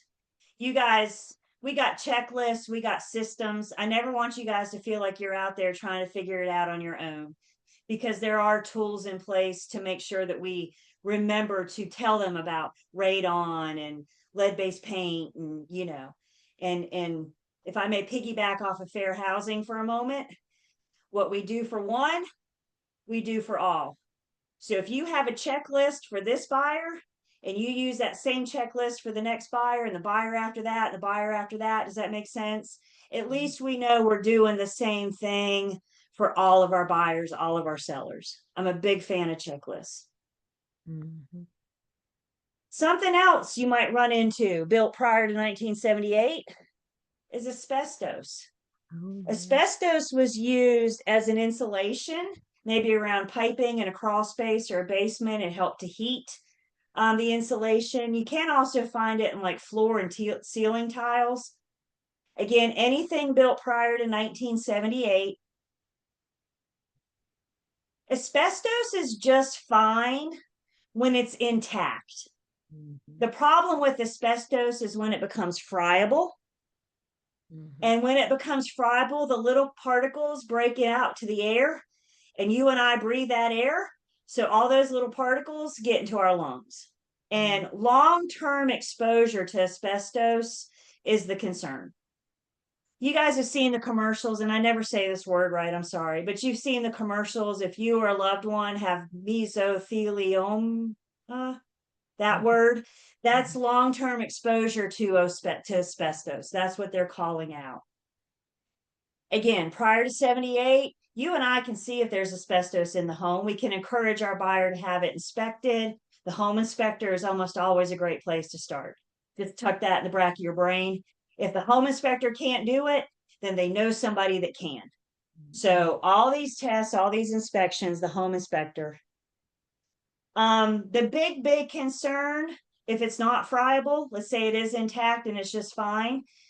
If your buyer's going to do major renovations or demolition, then they need to know the asbestos so it's treated before the wrecking ball shows up, because we don't want to expose that out into the world.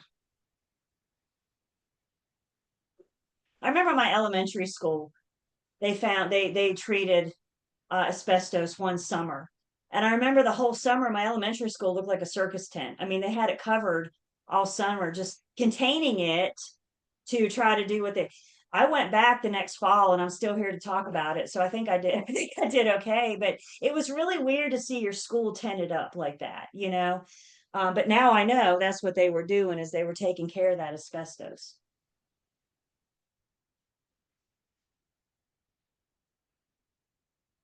Another thing to consider for your buyers, listing agents, we've already taken care of this, but specifically for your buyers, if the property is in the county or even if it's in the city, it very well could be on an on-site septic system. Public septic systems or even community septic systems are addressed by the city or the community. Maybe it's part of the HOA, for example. But what we need to be on the lookout for are on-site septic systems. Who can remind me how many human heartbeats per bedroom? Do we know this? Septic permit lists the number of bedrooms. That's it. Yep. Septic permit lists the number of bedrooms. And what that means is if it permit is listed as a 3-bedroom, what that means is it has the capacity for 6 people. It's 2 human heartbeats per bedroom. And guys, keep in mind, the septic, we say number of bedrooms because it's not just bathroom water leaving the house. It's all the water that leaves the house. Bathroom water, kitchen sink water, washing machine, dishwasher water, right? So it's how much water does 1 or 2 people use? Buyer's agents, if it's on an on-site septic system, we want to encourage our buyers to have it tested, have it inspected. If your buyer's getting a VA, it's required. A VA loan will require an on-site septic system inspection. Listing agents, back in the day when you list this property, you need to get your hands on the septic permit. And you can only list in MLS, you can only list the property with the number of bedrooms on the septic permit. So you might be in a 4-bedroom house, but if the permit says 3, you are advertising a 3-bedroom with an office or a 3-bedroom with a bonus. And buyer's agents, again, all of them, I'm just telling them what I think they should do.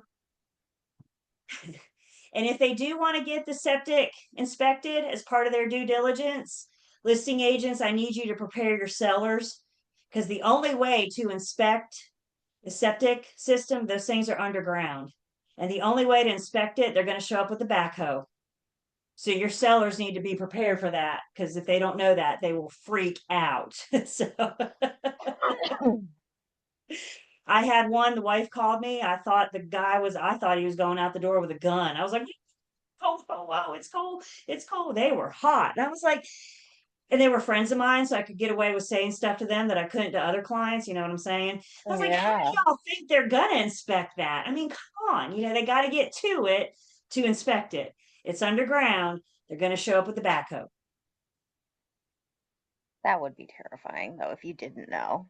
If you didn't know, as I learned, again, they're friends of mine. Julie, he's getting his gun. No, no, no, no, no, no, no, no, no, no, no. It's all good. It's all good. Breathe. you know.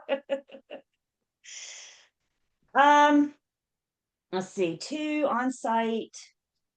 The other thing we're addressing here when you get further out of town, even downtown, but more specifically out in the county, if it's not public water, it very well might be well water. And if it's well water, we want to encourage the buyer to have that inspected, have it tested. If it's a VA, it's required. But the well water, if there's any contaminants in it, there might be radon. You think about, we're down in radon levels now, so if there's a leak or something or a crack in the well, then you could have radon in there. Again, I'm encouraging my buyers to get this stuff inspected. I'm providing them with what I think they should do, and it's going to vary from transaction to transaction, depending on the property.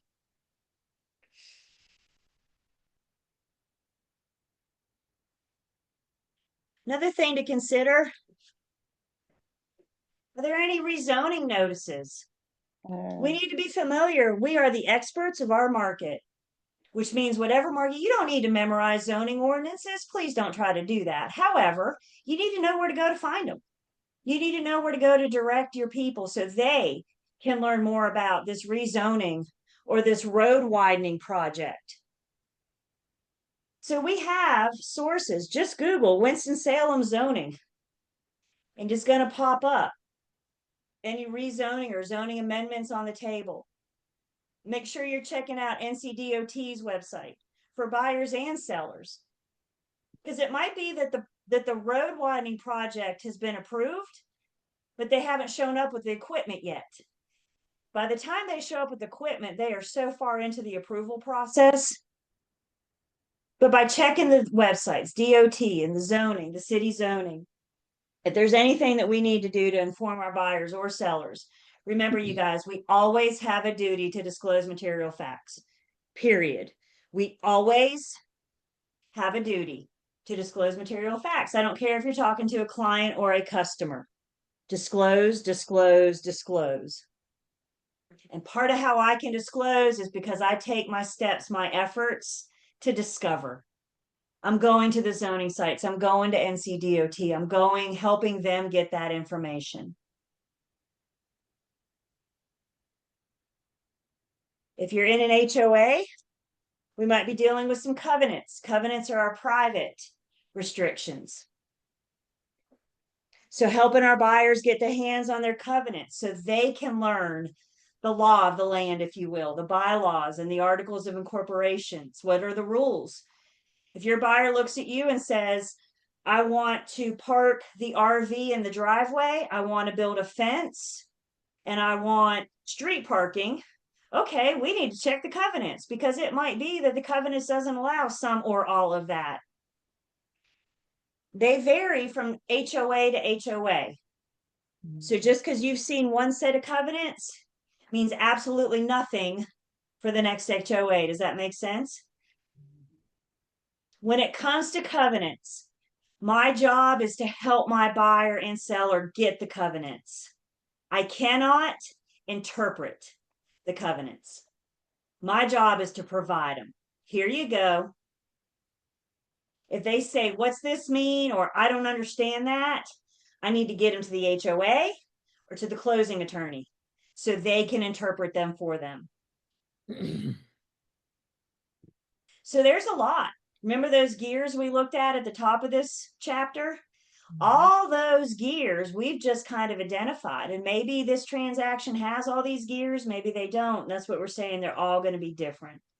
But my job, especially as a buyer's agent, is to help my buyer learn, help my buyer discover so they can make an informed decision. That's what their due diligence period is all about. Learn everything you possibly can about this home to decide. Now knowing what you know, do you want to move forward with or terminate this transaction? And like Jessica just shared with us, the buyers may not know. Buyers don't know the process. So that's my job to help walk them through. We have a really good form. I'll pull it up over break. We have a really good form. It's not a required form to talk about it in this class, but I think it's so good of a form. I like throw it in my super bonus form, you know. So we'll look at that when we come back from break, but it helps us have these conversations with our buyers and sellers about the things that may or may not apply to this transaction. And always, always, always, always, always have this duty to discover and disclose. The discover piece means that I got to be looking out for red flags. I got to ask questions. I have to find stuff out for my clients and customers. And once I've discovered, disclose, disclose, disclose. I'll leave you with this. We go to a real estate commission does an educators conference once a year, and it's in spring, and we have a really good time. We go to Raleigh. There's like 350 of us. It's huge. It's massive. And we have a really good time.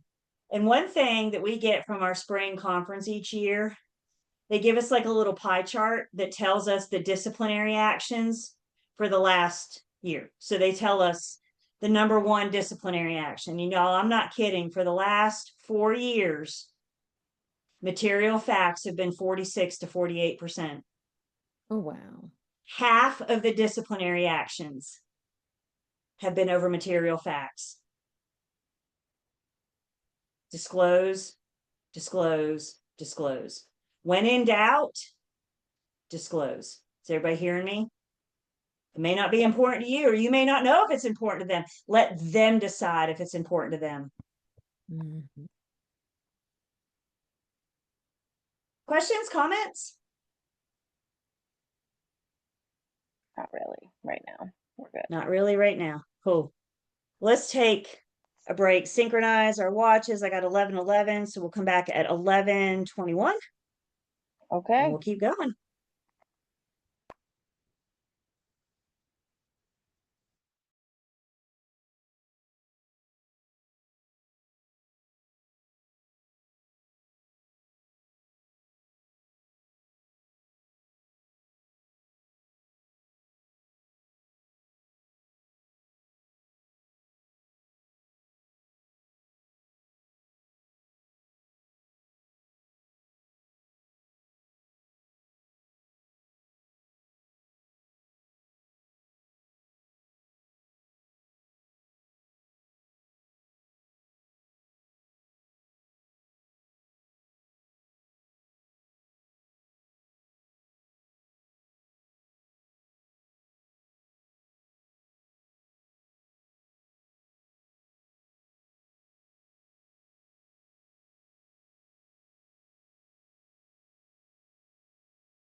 Welcome back.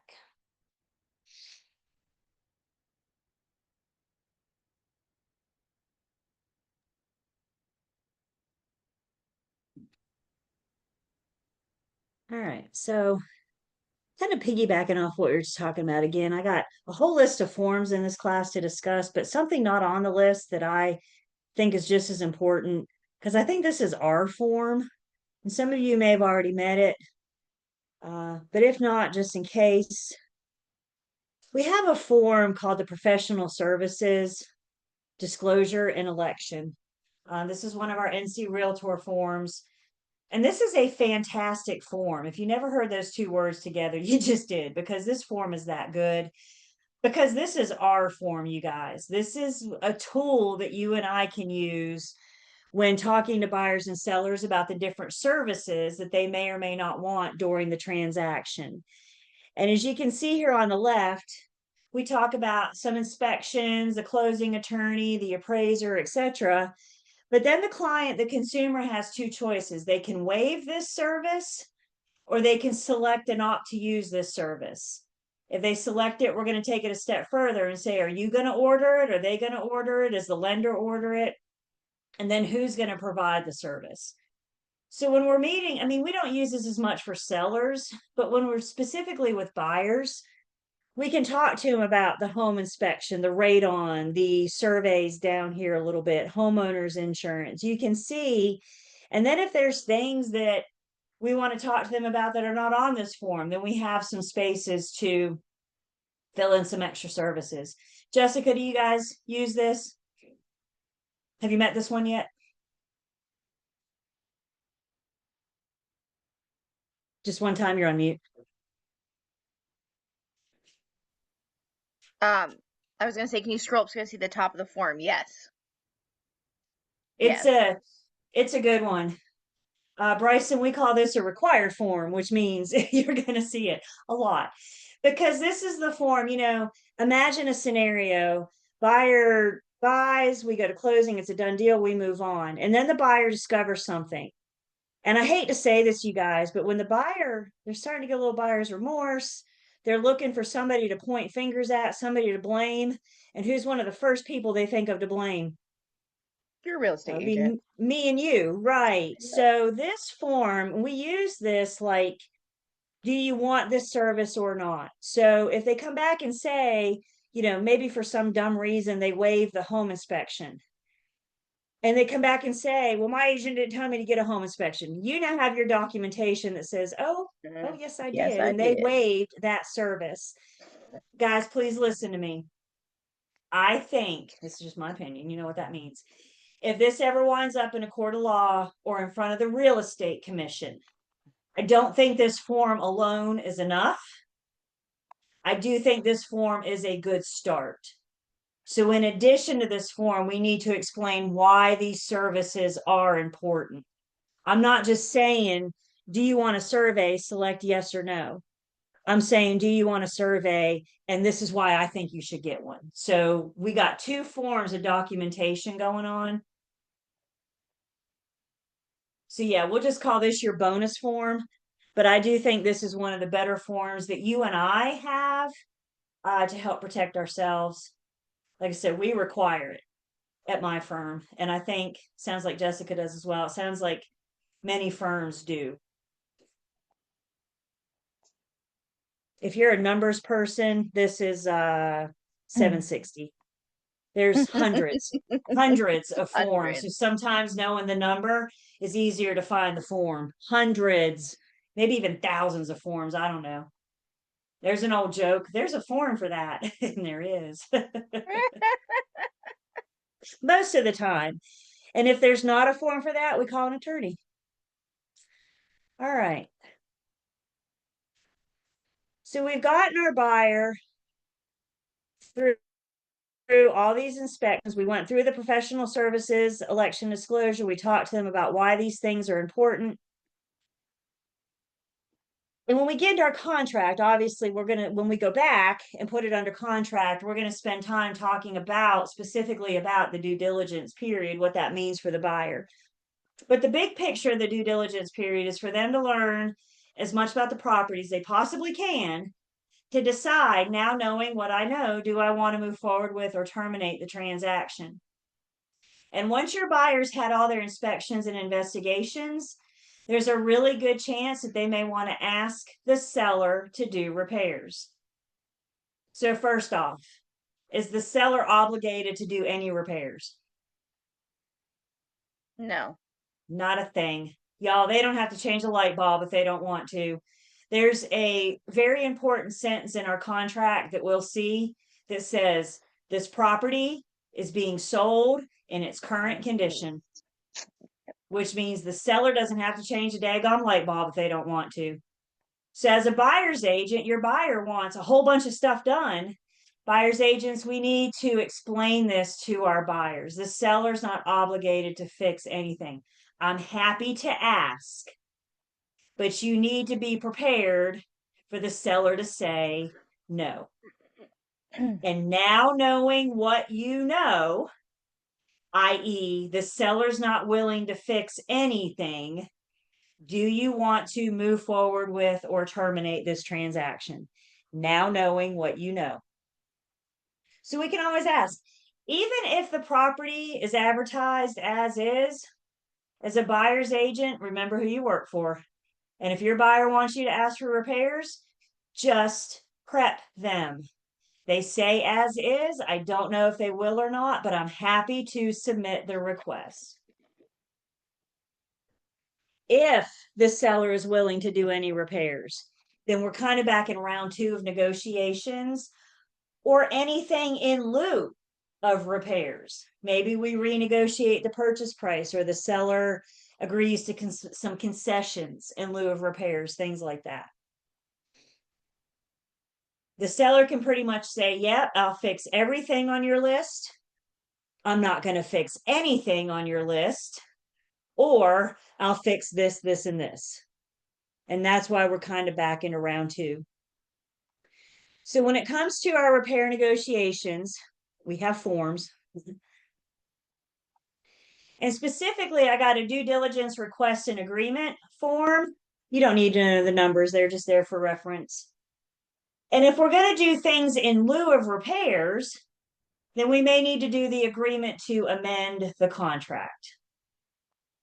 So a couple different forms kind of easing us in to our forms. And with that being said, let's look at these. So first off, I got my due diligence request and agreement. Buyer's agents, I can use this when I'm requesting, when I'm making my requests. I can list all the things on here that the buyer would like the seller to address. I would encourage you to be specific. Maybe you spell out exactly what it is you want the seller to address. Maybe you include that portion of the home inspection report that says the electricals needs attention, the electrical needs worked on, whatever. Please don't be generic, because if you tell the seller fix the electrical, they may just change the light bulb and say, I did it. If you want them to redo the panel and rewire the garage, then I need you to be specific. Does that make sense? Don't leave it up to the seller to think you know what you're asking for. They're going to go the shortest, cheapest route. So be very, very specific. So, Julie, is it also important that we be specific in the contract about if like the buyer, if they've agreed that the buyer can choose who's doing the work, that be written out specifically? Because otherwise it can turn into like, oh, the seller knows a guy who knows a guy who can fix something, and it's like, That's it. was it really So if your buyer wants somebody, if their Uncle Bob is the electrician, then we're going to specify we want so and so electrical company. Because to your point, Jessica, the seller's going to say, well, I know somebody.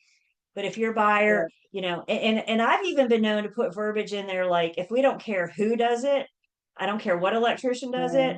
I've been known to put verbiage in there that says to be addressed by a certified electrician or by a contracted plumber, because the seller has access to YouTube and a hammer. But that doesn't mean they know what they're doing. That doesn't mean that they know how to fix it, So if you don't specify you want a contracted person to do it, then you're leaving it open for the seller, I can fix that, you know? So yes, when I say be specific, you know, another thing I ask for when I submit repairs, I want to see paid in full invoices. Mm. I want to know that once the seller says, yeah, I'll fix it all. Okay, that's fine. But I want to know that it's, we don't want to deal with things after closing like mechanics liens. The seller says, sure, I'll fix it. And then they do, but they don't pay for it. Your buyer could have a mechanics lien on the property. So yes, be very, very specific. So usually it starts with presenting, I want the seller to fix this, this, and this. This launches us into our negotiations for repairs. If the seller agrees to it, you can see I got a place down here for everybody to sign. If we negotiate, the seller says, I'll do the electrical, but I won't do the plumbing, for example, then we're going to have to come back and amend this to reflect what the parties agree to. Once the seller agrees to do any repair, anything, this form has amended that one sentence because now this property is no longer being sold in the current condition. Now the property, now that the sellers agreed in writing, now the property is being sold under the condition that the seller fix this, this, and this. We've amended that one sentence.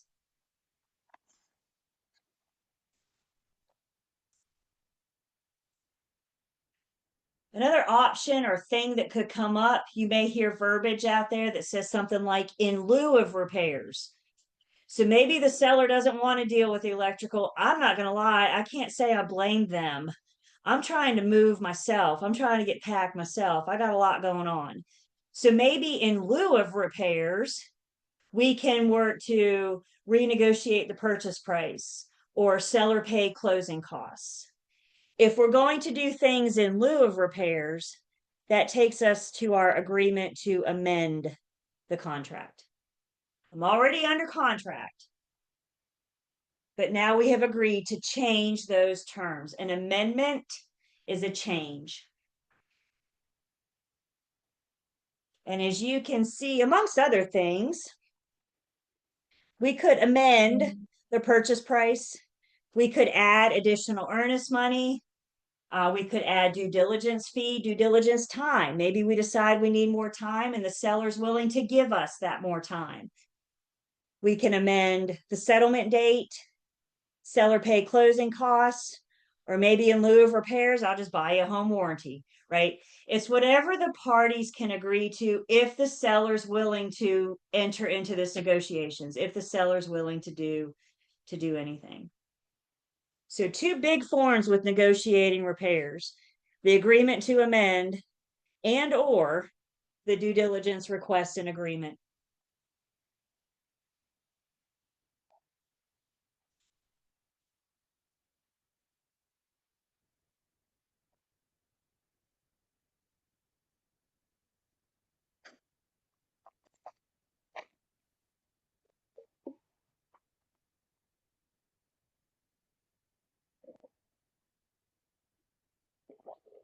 Those are the only two forms I have for us today. Like I said, I'm just easing you in. I got a whole day dedicated. Fun with forms. It's coming. Fun. Yay. Y'all knew that when you got into real estate, right? We love our paperwork. Love, love, love our paperwork. If you didn't know that now, you do now. All right. Let's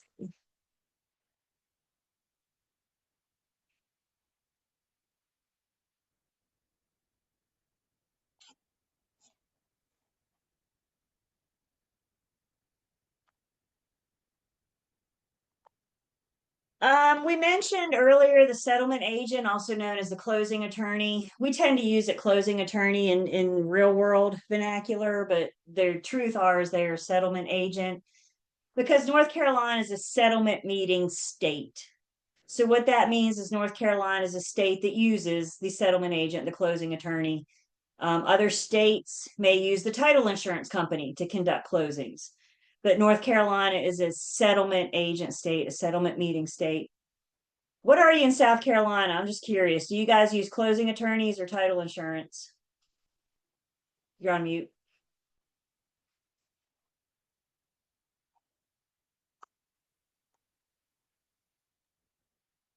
Attorneys, closing attorneys. You do attorneys in South Carolina? That's good for you then, Kay. You don't have to worry about, the differences of that at least. I was just curious. Thank you for sharing. Yeah, that is different for me. Lots of things are going to be different. All right. So one of the big things, remember when we went under contract, we submitted that signed contract to the lender. And then one of the next thing we did was submitted that contract to the closing attorney. We want to get the contract to the closing attorney very early because one thing the attorney is going to do, in addition to schedule settlement for us, they're also going to begin their title search of the property. And the closing attorney is going to do a very, very thorough title search. They're going to look in all public records. They're going to find anything that is about this property, this title. So they're going to do this very extensive. And if they find any issues, if there's any concerns, if there's any kinks in the conveyance chain, when they're doing the title search, one thing they're doing is looking at previously recorded deeds. So they're making sure that the conveyance chain links up. And they want to make sure that the grantee on this deed matches the grantor on the previous deed. And the grantee on the previous deed matches the grantor on the previous deed. And as long as all of that matches up, then we have a link of conveyance, a chain of conveyance.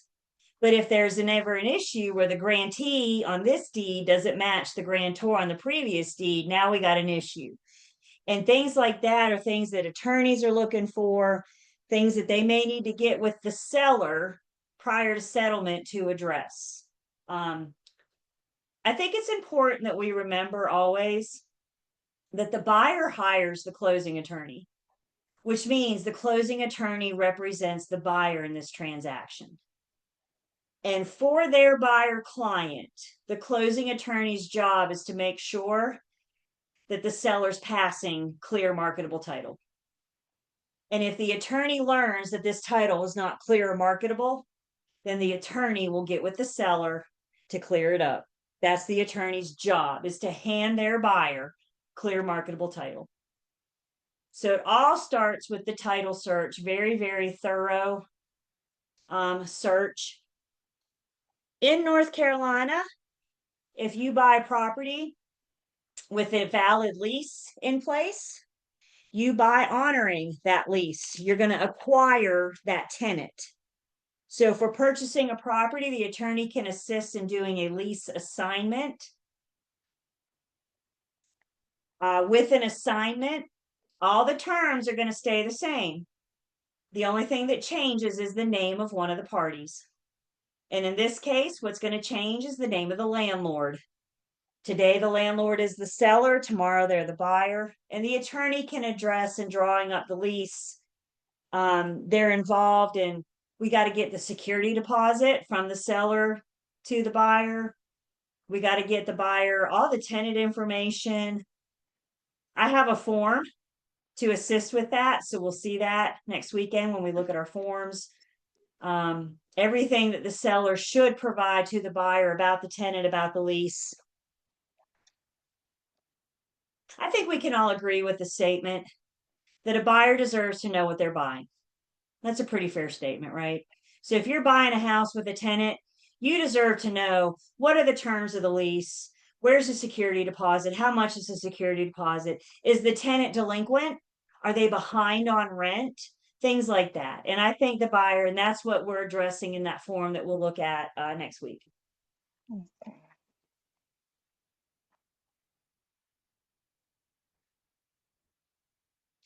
Another thing the closing attorney does, if there's a lender involved, the closing attorney prepares the seller's closing disclosure. If there's a lender involved, the closing attorney prepares the seller's closing disclosure.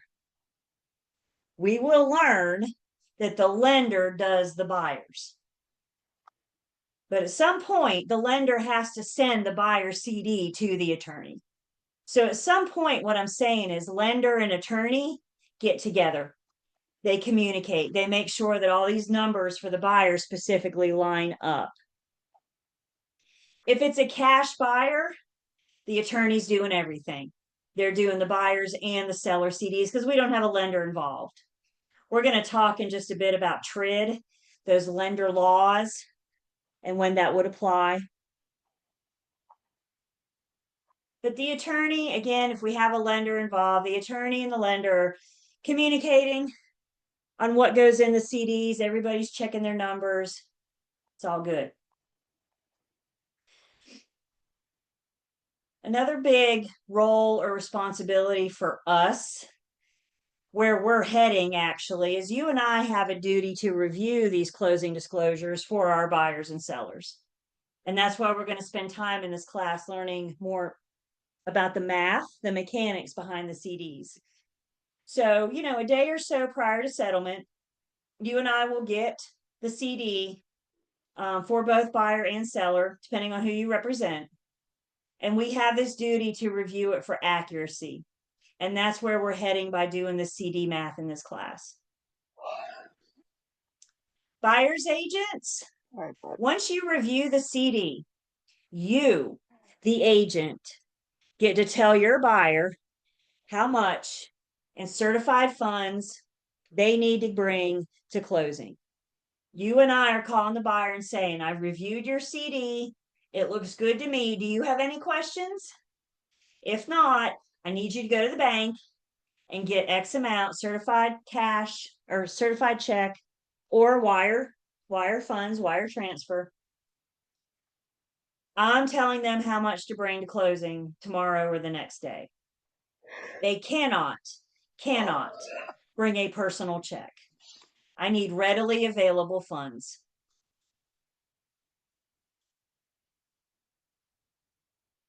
Yeah.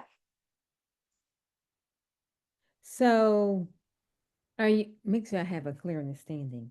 Are you saying that it is the buyer's agent responsibility to tell them what to bring to closing? That's correct. After I review the CD. After really? Yes, ma'am. I'm calling my buyer and saying, the lenders reviewed it, the attorneys reviewed it, I reviewed it. This is how much I need you to bring to closing tomorrow. Wow. This is why we're here in this class right now, Kay. So you and I know what to review. We know, buyers and sellers don't understand these numbers, right? And again, it's not just me reviewing it, it's the lender, it's the attorney. By the time I get it, they've already poured all over through it. Mhm. So, but let me say this, the more sets of eyes you have on these things, the better chance for accuracy you're going to have. Wow. And let's say if there is a mistake. And it's not. How about you say when there's a mistake? It's not a matter of if. When there is a mistake. Uh-huh. How is that corrected? I contact the attorney or the lender. And I say, this purchase price isn't right. Or, oopsie, I forgot to send you the amendment. They only have the information that I provide. So if we renegotiate the purchase price and I forget to send them the amendment, they have no idea. And that's why me putting my eyes on it, I can make sure I've also done, my part. I submitted to the attorney. But yes, when you find a mistake, we just need to contact the attorney and or lender. They'll fix it. But we've got to report it. We've got to say something. Okay, I'm not sure. How long has it been since you've done pre-licensing? You said about 1.5 years or so? It's fine. Give or take. Was it the course? Yeah, last year. Okay. I'm not sure how you guys learned our agency duties, but in my class, I teach old car. Does anybody know old car? Does anybody remember old car? Okay. Who can remind me what the A in old car is? Accounting. There it is.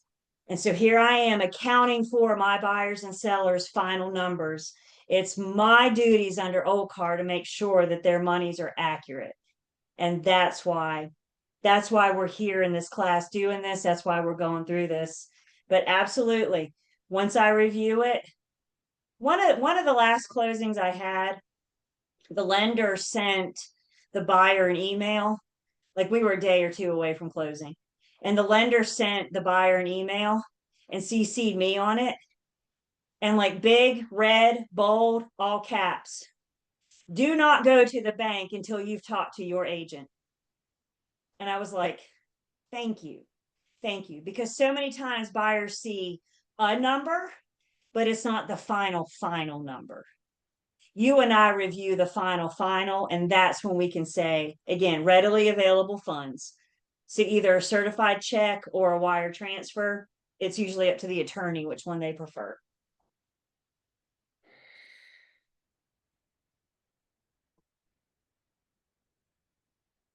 There's a difference from settlement versus closing. We call it closing. You guys will call it closing as well. It's just the verbiage that we use in this industry. If you ever look at a buyer and say, don't forget, we're going to settlement next week, they're going to look at you like you're absolutely crazy.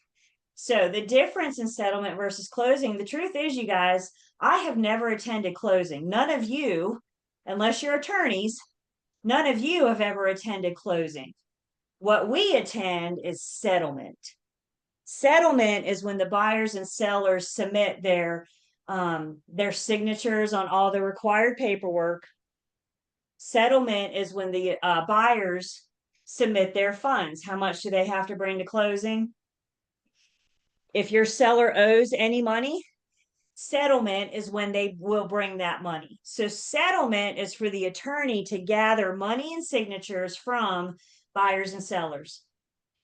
Once you and I leave settlement, the attorney proceeds with closing. And closing is the final legal process of it. So they're going to do one more quick title search to make sure nothing hit the title since they searched it when we went under contract. They're going to get the lender's funds. They're going to submit the loan package to the lender so the lender can release the loan amount. And then the very last act, the very last thing to happen in closing is the attorney will record the buyer's new deed. And then and only then is it a done deal. So what you and I do at settlement is a step of the closing process. We don't attend closing. So when did the buyer pick up the keys to the new home? Once it's recorded. And then the attorney will call them and say, you can go pick up your keys. The attorney sends me and you an email. Okay, the paralegal sends me and you an email, and it's my favorite email in this whole industry. Short, sweet, and to the point. We are on record. And that's what I need to know to give my buyer their keys. That's what I need to know to go get my check. Wow. The seller doesn't get paid until it's a done deal. You and I don't get paid. The buyer doesn't get keys. So tell your buyers, we're going to close or settlement tomorrow morning. Do not expect those keys at the attorney's office. It's not going to happen at the table. We will get you your keys once it's recorded, once it's closed. Mm-hmm. So the finalization, the lender releasing the loan funds, and then the buyer gets the keys. Once the attorney has recorded the deed, that's the last act. The attorney records the buyer's brand new deed. Wow. When I was in Georgia, we have closing. And when I went to the closing, I got my key right after. Yeah. Yep. So it's interesting. Okay. And Kay, we'll see all this. I know this is new to you, or to all of us. You know, we'll see this again. I hope I don't cause confusion in this class because we're already under contract. So when we go back and look at our contract, we're going to see this stuff spelled out for us. So you'll have this information on the contract that defines settlement. It defines closing, and we'll go back and revisit. Remember, I'm just out of order because, you know, but a lot of this we're going to see again in the form of the contract so we can have these conversations because it's important that buyers know we're going to the attorney's office tomorrow. But when we get up and leave, you're not going to have keys. You'll get keys later. You know, everybody works really hard for settlement and closing to happen on the same day. But you got to remember, stuff happens. You know, sometimes we lose power. Sometimes the internet goes out. You know, sometimes the lender, I don't know, sometimes the signature's missing and the lender says, I'm not releasing the funds until I have all signatures, right? Things can happen. And all I can do is prepare my buyer for worst case scenario. Everybody's working hard for you to get your keys on the day of settlement, but you're not going to get your keys at settlement. Okay. Unfortunately, they don't all make it to closing. Sometimes the buyer breaches their contract. Sometimes the buyer doesn't do what they promised to do. When we get to the contract, it spells out for us the consequences for buyer's breach. So we will hit on that. It also talks about what if the seller breaches? What if they don't do what we promised to do? So, you know, ideally we want them obviously to go to closing, but if they don't, you know, one good benefit of our contract is it spells out what happens if either party breaches.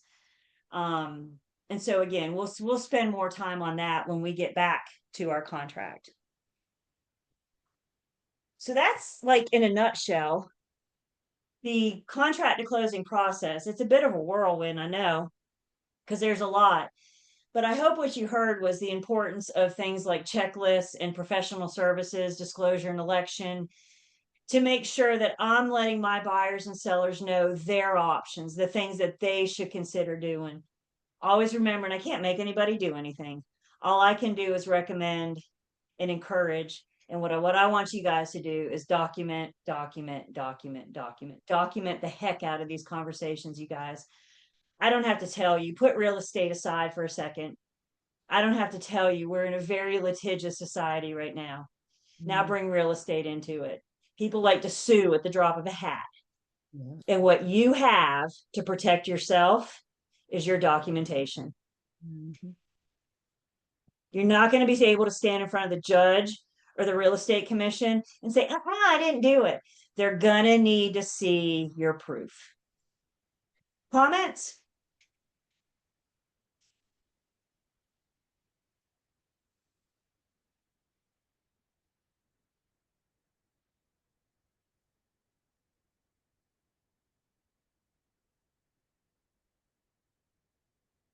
So the next section, before we get into our CD, we need to understand some CD laws, if you will, how these things came to be. So in this next section, we're going to talk about RESPA and TILA, and we're going to talk about how RESPA and TILA formed to become TRID. So before we get into the section, I have a little video for us about TRID. So we'll watch the video and then we'll talk about it. If you guys will, because sometimes my sound is wonky. When this video starts, if you guys will give me the thumbs up that you can hear it, I would appreciate it. So let me make it.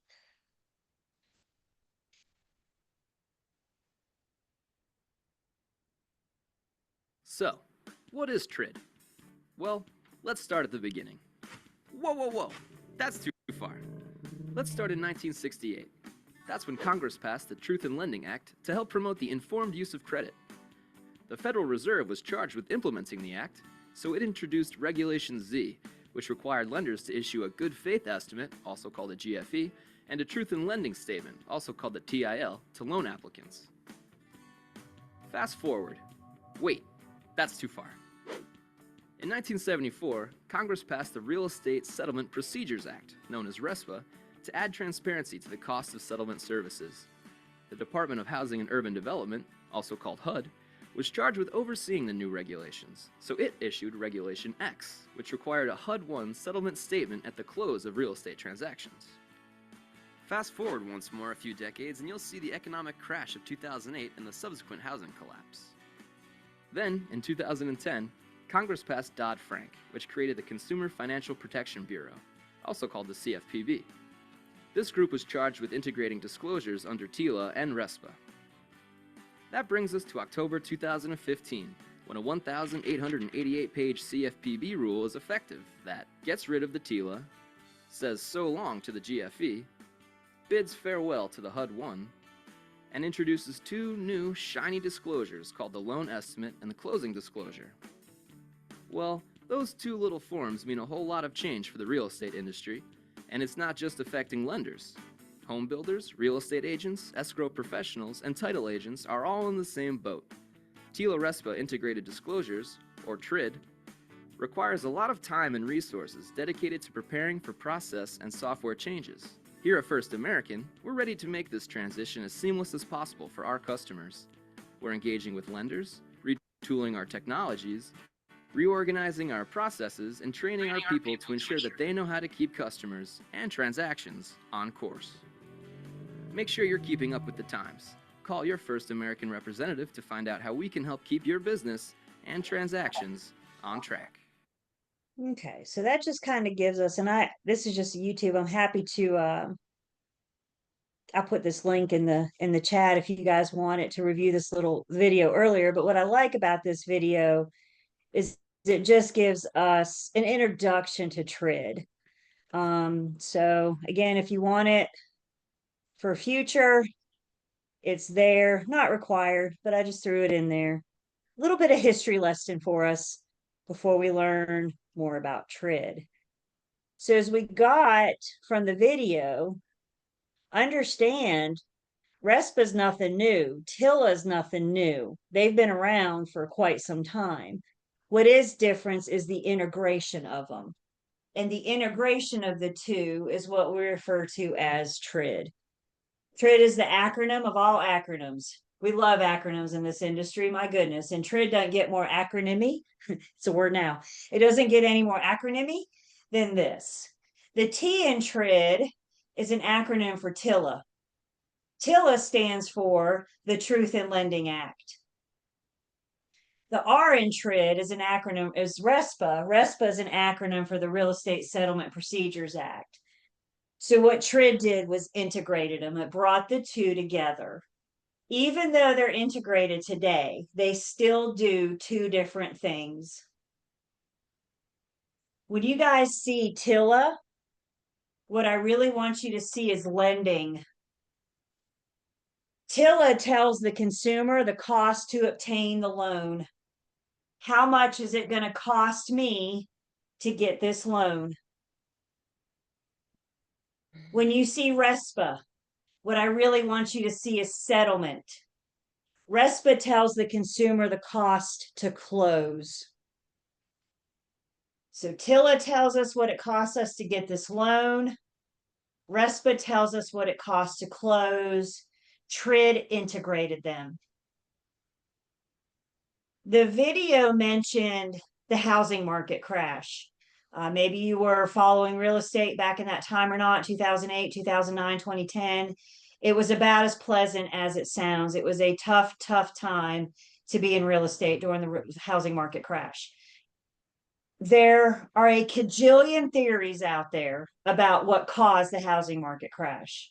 But one of the bigger, most popular theories is fraudulent lending practices. Now, I don't want you to get stuck that all lenders were bad. We've always had good lenders. We still do.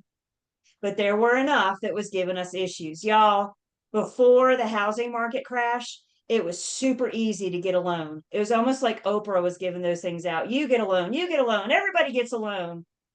They were asking buyers, how much do you make? What's your debt?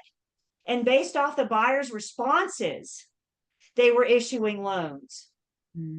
Not verifying it, not checking it, just say, okie doke, thanks for the information. It was not all lenders. I certainly never want to give that impression, but there were enough out there. And then when these people that may not have qualified for a loan got the loan, and now they can't make their mortgage payment. So now we have this surplus of foreclosures and short sales, and that's where we were with the housing market crash. So somewhere along the line, somebody said, we've got to fix this. We've got to make sure that the consumer is protected. So we got the Consumer Financial Protection Bureau. And one of the biggest reforms that came from all of that was TRID. TRID is about consumer protection. Understand, the consumer in this transaction is the buyer because they are the ones that are originating the loan. So who we're protecting, who TRID is about in this transaction is the buyer, the borrower. TRID is a lender law, which means if you have a cash buyer, you don't have a lender, thus you don't have to follow TRID. TRID only applies when a lender's involved. With that being said, you and I are not lenders, but we do work with these consumers, these buyers that are originating these loans. So while we don't need to, what did the video say? A 1,880 page reform? Yeah, we don't need to go through that. That's part of the lender's job. But what we do need to know is how TRID can apply to us, what you and I need to know. I mean, oftentimes with our buyers, we're the front line. They're coming to us first. So having this basic understanding of the lender world. So let's talk about RESPA, TRID, these kinds of things. We're not spending time in TILA. So what we're talking about is the R in TRID, the RESPA. One thing that RESPA says, the lender can't have any hidden fees. They can't have any silent rate increases. They've got to disclose to the consumer all of the fees.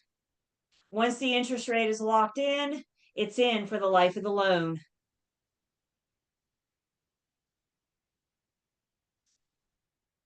Lenders, agents, everybody, we're encouraging our buyers to shop around. Guys, remember, I'm not going to look at a buyer and say, this is the lender you're going to use because I'm not the one taking on this loan. Loan officers, they're not all created equally. Even loan officers in the same lending office may offer different programs, different rates. It's kind of like real estate agents. We all bring something different to the table, and lenders are no exception. So by having our buyers shop around, it's not just liking the lender. It's what product does that lender have to offer? What rate does that lender have to offer? So give them a list. You guys may still be meeting. I call it your village. It takes a village to help a buyer or seller buy a house. And so you guys are forming your village. You're creating your village. And eventually you'll have preferred lenders that you work with. You'll have preferred home inspectors. I'm going to look at my buyers and say, here's a list of 2 or 3 lenders I've used in the past, or here's a list of 2 or 3 lenders on my firm's preferred vendor list. I suggest you talk to one of these. They're welcome to use whoever they want to. But if it's somebody you have a relationship with, we absolutely can recommend. I can't make them use my preferred lenders. That makes sense. Ultimately, they choose who they want to use. Just don't send them to Google. I don't understand buyer's agents that says, oh, just Google a lender, some will pop up. They don't need you to go to Google. They need us to help show that value, have that relationship with those lenders. And then, like we said, the hidden fees, RESPA's done away with all that. The lenders have to disclose everything up front, and we'll see that loan estimate.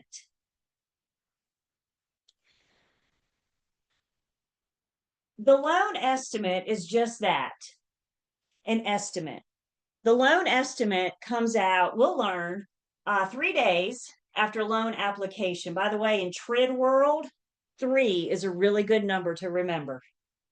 So the loan estimate comes out 3 days after loan application. And guys, keep in mind, it's just that. It's an estimate.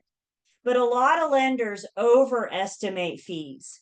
Anytime loan estimate fees are less than, or excuse me, closing disclosure fees are less than what was on the estimate, it's okay. That's good news to the buyer.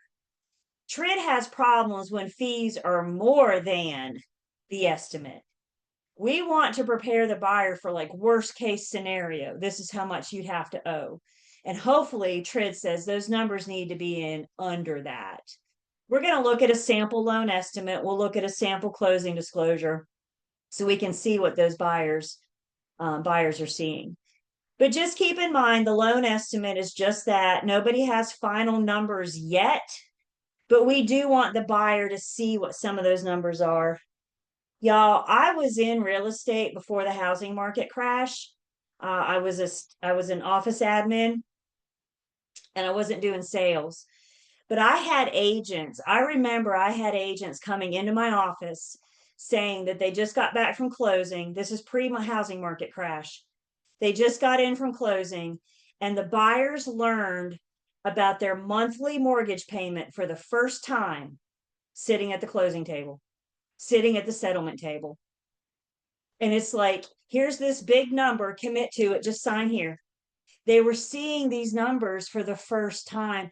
I had agents, they went to settlement with their buyers and they still didn't know what the buyer's down payment was. They still didn't know what the buyer's closing costs were.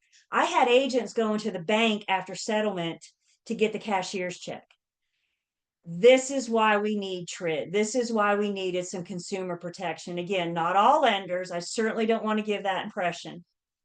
But there were enough out there that we said, okay, we need to give the buyers time to look at their numbers to make sure that they don't have questions about their numbers. So the loan estimate is a great way, again, 3 days from loan application. Yes, ma'am, Kay. I love it. What I'm seeing now, and this is just based on my friends who have bought houses recently, is that they're getting the property. They just recently, I have 2 friends that just bought a house within the last 2 or 3 years. 4 years. Yeah, 2 or 3 years. They're getting the notice. Their property value is going up.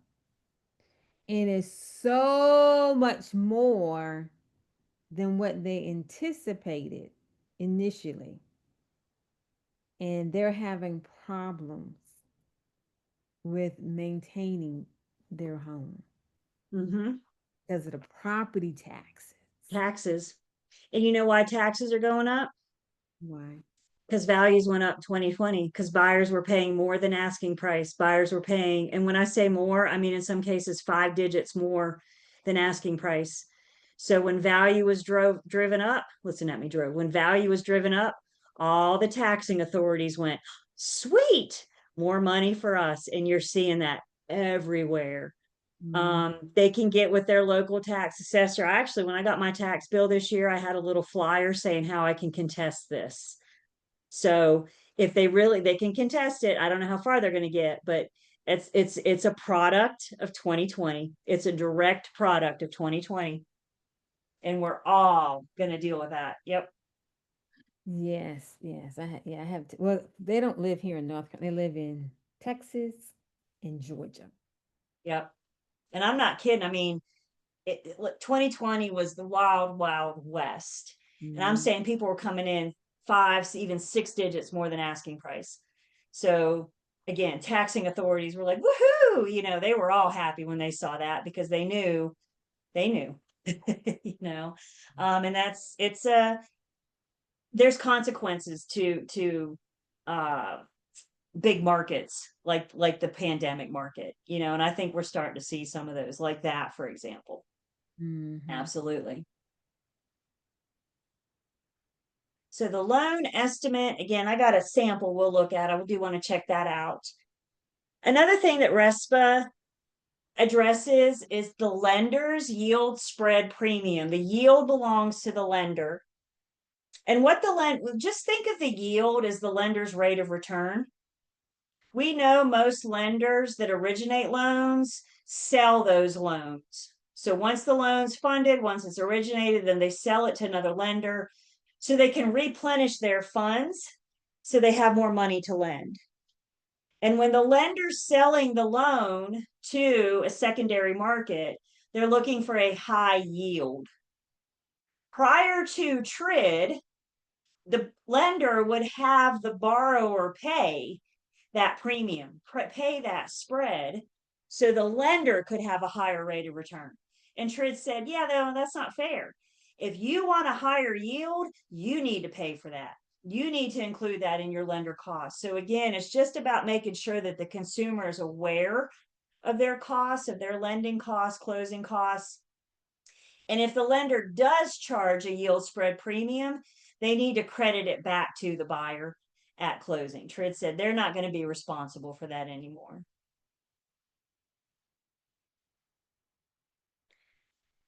Trid did away with kickbacks. This is what hurt me and you. Once upon a time ago, y'all, it was nice. You could recommend your buyer to a home inspector, and the home inspector could thank you by giving you a, I don't know, $25 Target gift card. There was a time where prior to Trid, there were some lenders out there. I cannot make this stuff up.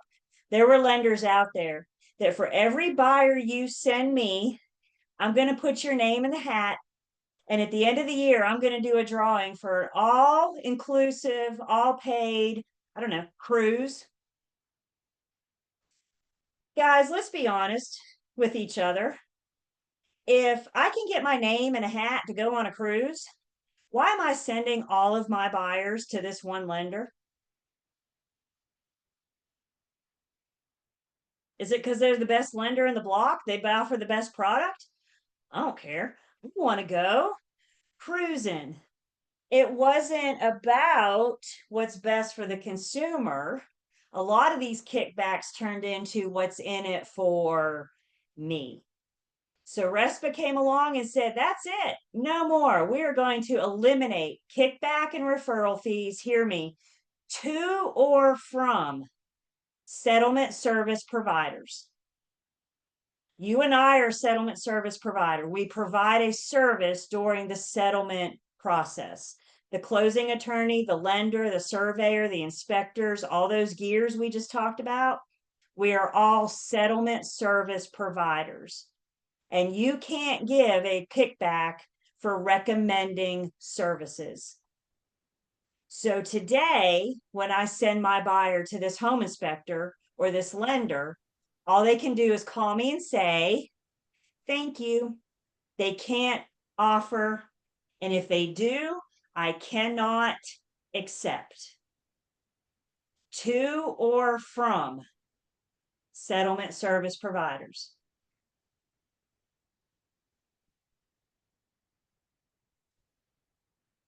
You guys, Jessica, you may already know this. Kay, you may as well. People like to swing by the office, drop off donuts. Crumple cookies is like a new thing. Everybody likes to bring you a box of crumple cookies. They're going to show up at the office, attorneys, lenders, they're going to show up at the office with a box of donuts and their business cards. And they're going to set them down and they're going to say, I'm going to leave these here. Help yourselves and let me know if I can help you. That's okay. They can do that. What they can't do is bring a box of donuts into the office and say, you and you get a donut, but nobody else because you guys sent me business. If you want a donut next month, you need to send me business. If they're going to do something for us, it's got to be something for all of us. They can't thank me specifically with a donut. Does that make sense? So they're still coming in our offices. They're still providing us lunch, right? They're still doing that, but they're able to do it because it's for all of us. They can't target just those of us that have sent them business. Speaking of the pandemic, I remember when things started loosening up and we were allowed to be together again. One of the first things we had somebody that I think it was a I don't remember now, but it was like, let's just say an inspector wanted to bring us lunch. And so they brought us lunch in the office. They brought us some taco mama, and it was a really good day. Because any day I get tacos is a good day. So it was a really good day. And of course, if they bring you lunch, you got to kind of hear their spiel. You know, that's part of the deal. So this inspector or whatever, let's just say it was a home inspector, was telling us about what they can do and the services they can provide us and da da da da da. And while we were sitting there, how about another inspector came in with a box of pastries? And it's like, oh, it's awkward. Oh, it's awkward. You know. But when they started coming back out, they were coming out in full force. Like I said, today you're getting donuts, crumble cookies, things like that. And that's okay as long as they're not targeting or specific just to you. Yeah. Yeah, what I'm seeing is that agents are still working with lenders, like doing joint workshops and Mhm. having, bringing in potential buyers, helping them get Sure. prepared and or I get. mean, if I was going to do a broker open, for example, I would partner with a lender because the lender and I could do that broker open together. It's a great way for the lender to meet other brokers. It's a great way for the brokers to see my listing. So we can work together for stuff like that. I'm not getting a kickback out of it. I'm not getting anything other than the partnership with the lender. And even then, I can't make my buyer use that lender, even though I have a relationship with them. Does that make sense? All I can do is suggest. The other thing I had to say about this, very important, RESPA did not, yeah. I'm sorry. I remember I bought a house. This is way back prior to 2008, so I got caught up in that. Can lenders, not lenders, can builders offer incentives still, like, or discount on the loan package if if you use their lender? Can builders do that in North Carolina? Builders are not settlement service providers. Builders are sellers. So builders, I mean, they're involved in the settlement process, but they're not a settlement service provider. So as them being a seller, yeah, they can offer an incentive or a bonus because it's not a kickback to or from a settlement service provider. So, and Okay. you're starting to see a lot of that come back out now, Kay. We went a while where we didn't see that. And we're starting to see a lot, builder will offer X amount in closing costs if the buyer uses their preferred lender Yes. or so if you don't use the preferred lender, you can still use your own lender. You're just not going to get that incentive. So, and again, the builders aren't settlement service providers, they're sellers. I know they were doing a lot of that in Georgia. That's where I bought my house, and I was Yep. wondering. Yep. Like I said, we're seeing a lot of that come back now. Come back. So just, yep. But that's okay because they're not offering a service during settlement. They're Yeah. not like the inspector or the attorney. The Mhm. one thing RESPA this does not affect is our agent to agent referral fees. We're still allowed to give and receive agent to agent referral fees. So if you're recommending family and friends to an agent in another part of the state or another state, I can still give or receive an agent to agent referral. You just have to have a current license, yada, yada. You got to be able to get paid. So that didn't affect that agent to agent referral fee. Let's see. Another thing, RESPA, your lender has, or the lender has an escrow account for the buyer or borrower. And RESPA put some limitations on the escrow account. Again, once upon a time ago, it was a free for all. And now TRID's come in and said, okay, lenders, for example, you can only collect every month as part of the PITI. You can only collect a 12th of this year's insurance. You can only collect a 12th of this year's taxes. You can't collect more than the tax bill, more than the insurance bill. And that's a limitation that RESPA has put on the lenders, is how much they collect for those escrow accounts for taxes and insurance. We have our uniform settlement statement, also referred to as the closing disclosure. We use that interchangeably. So now we have one CD, one settlement statement. We're going to look at that after lunch. That's what we're going to spend some time with. RESPA requires the lender to send a know before you owe booklet to the borrower within 3 days of loan application. There's that TRID 3 days again.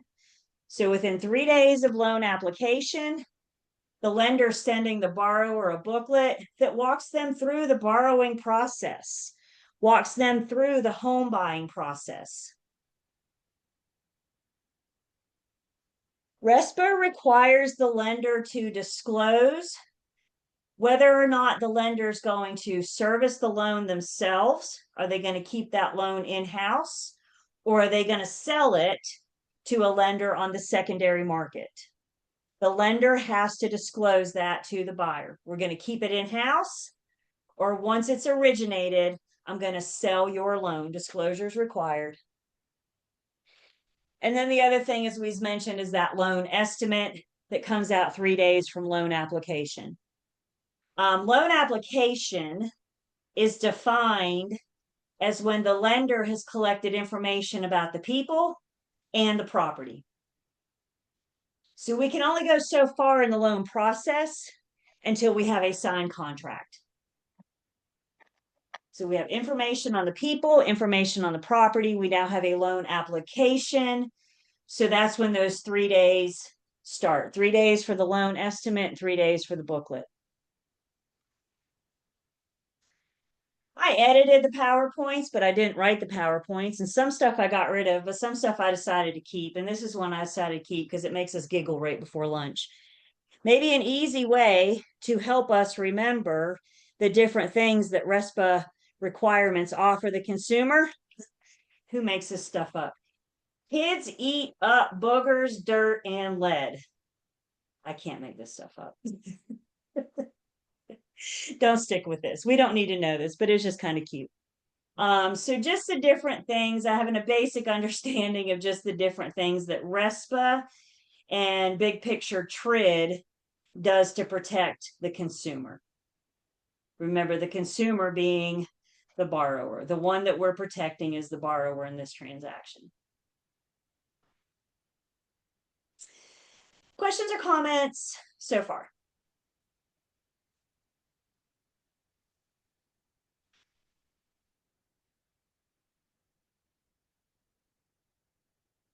I'm going to stop sharing.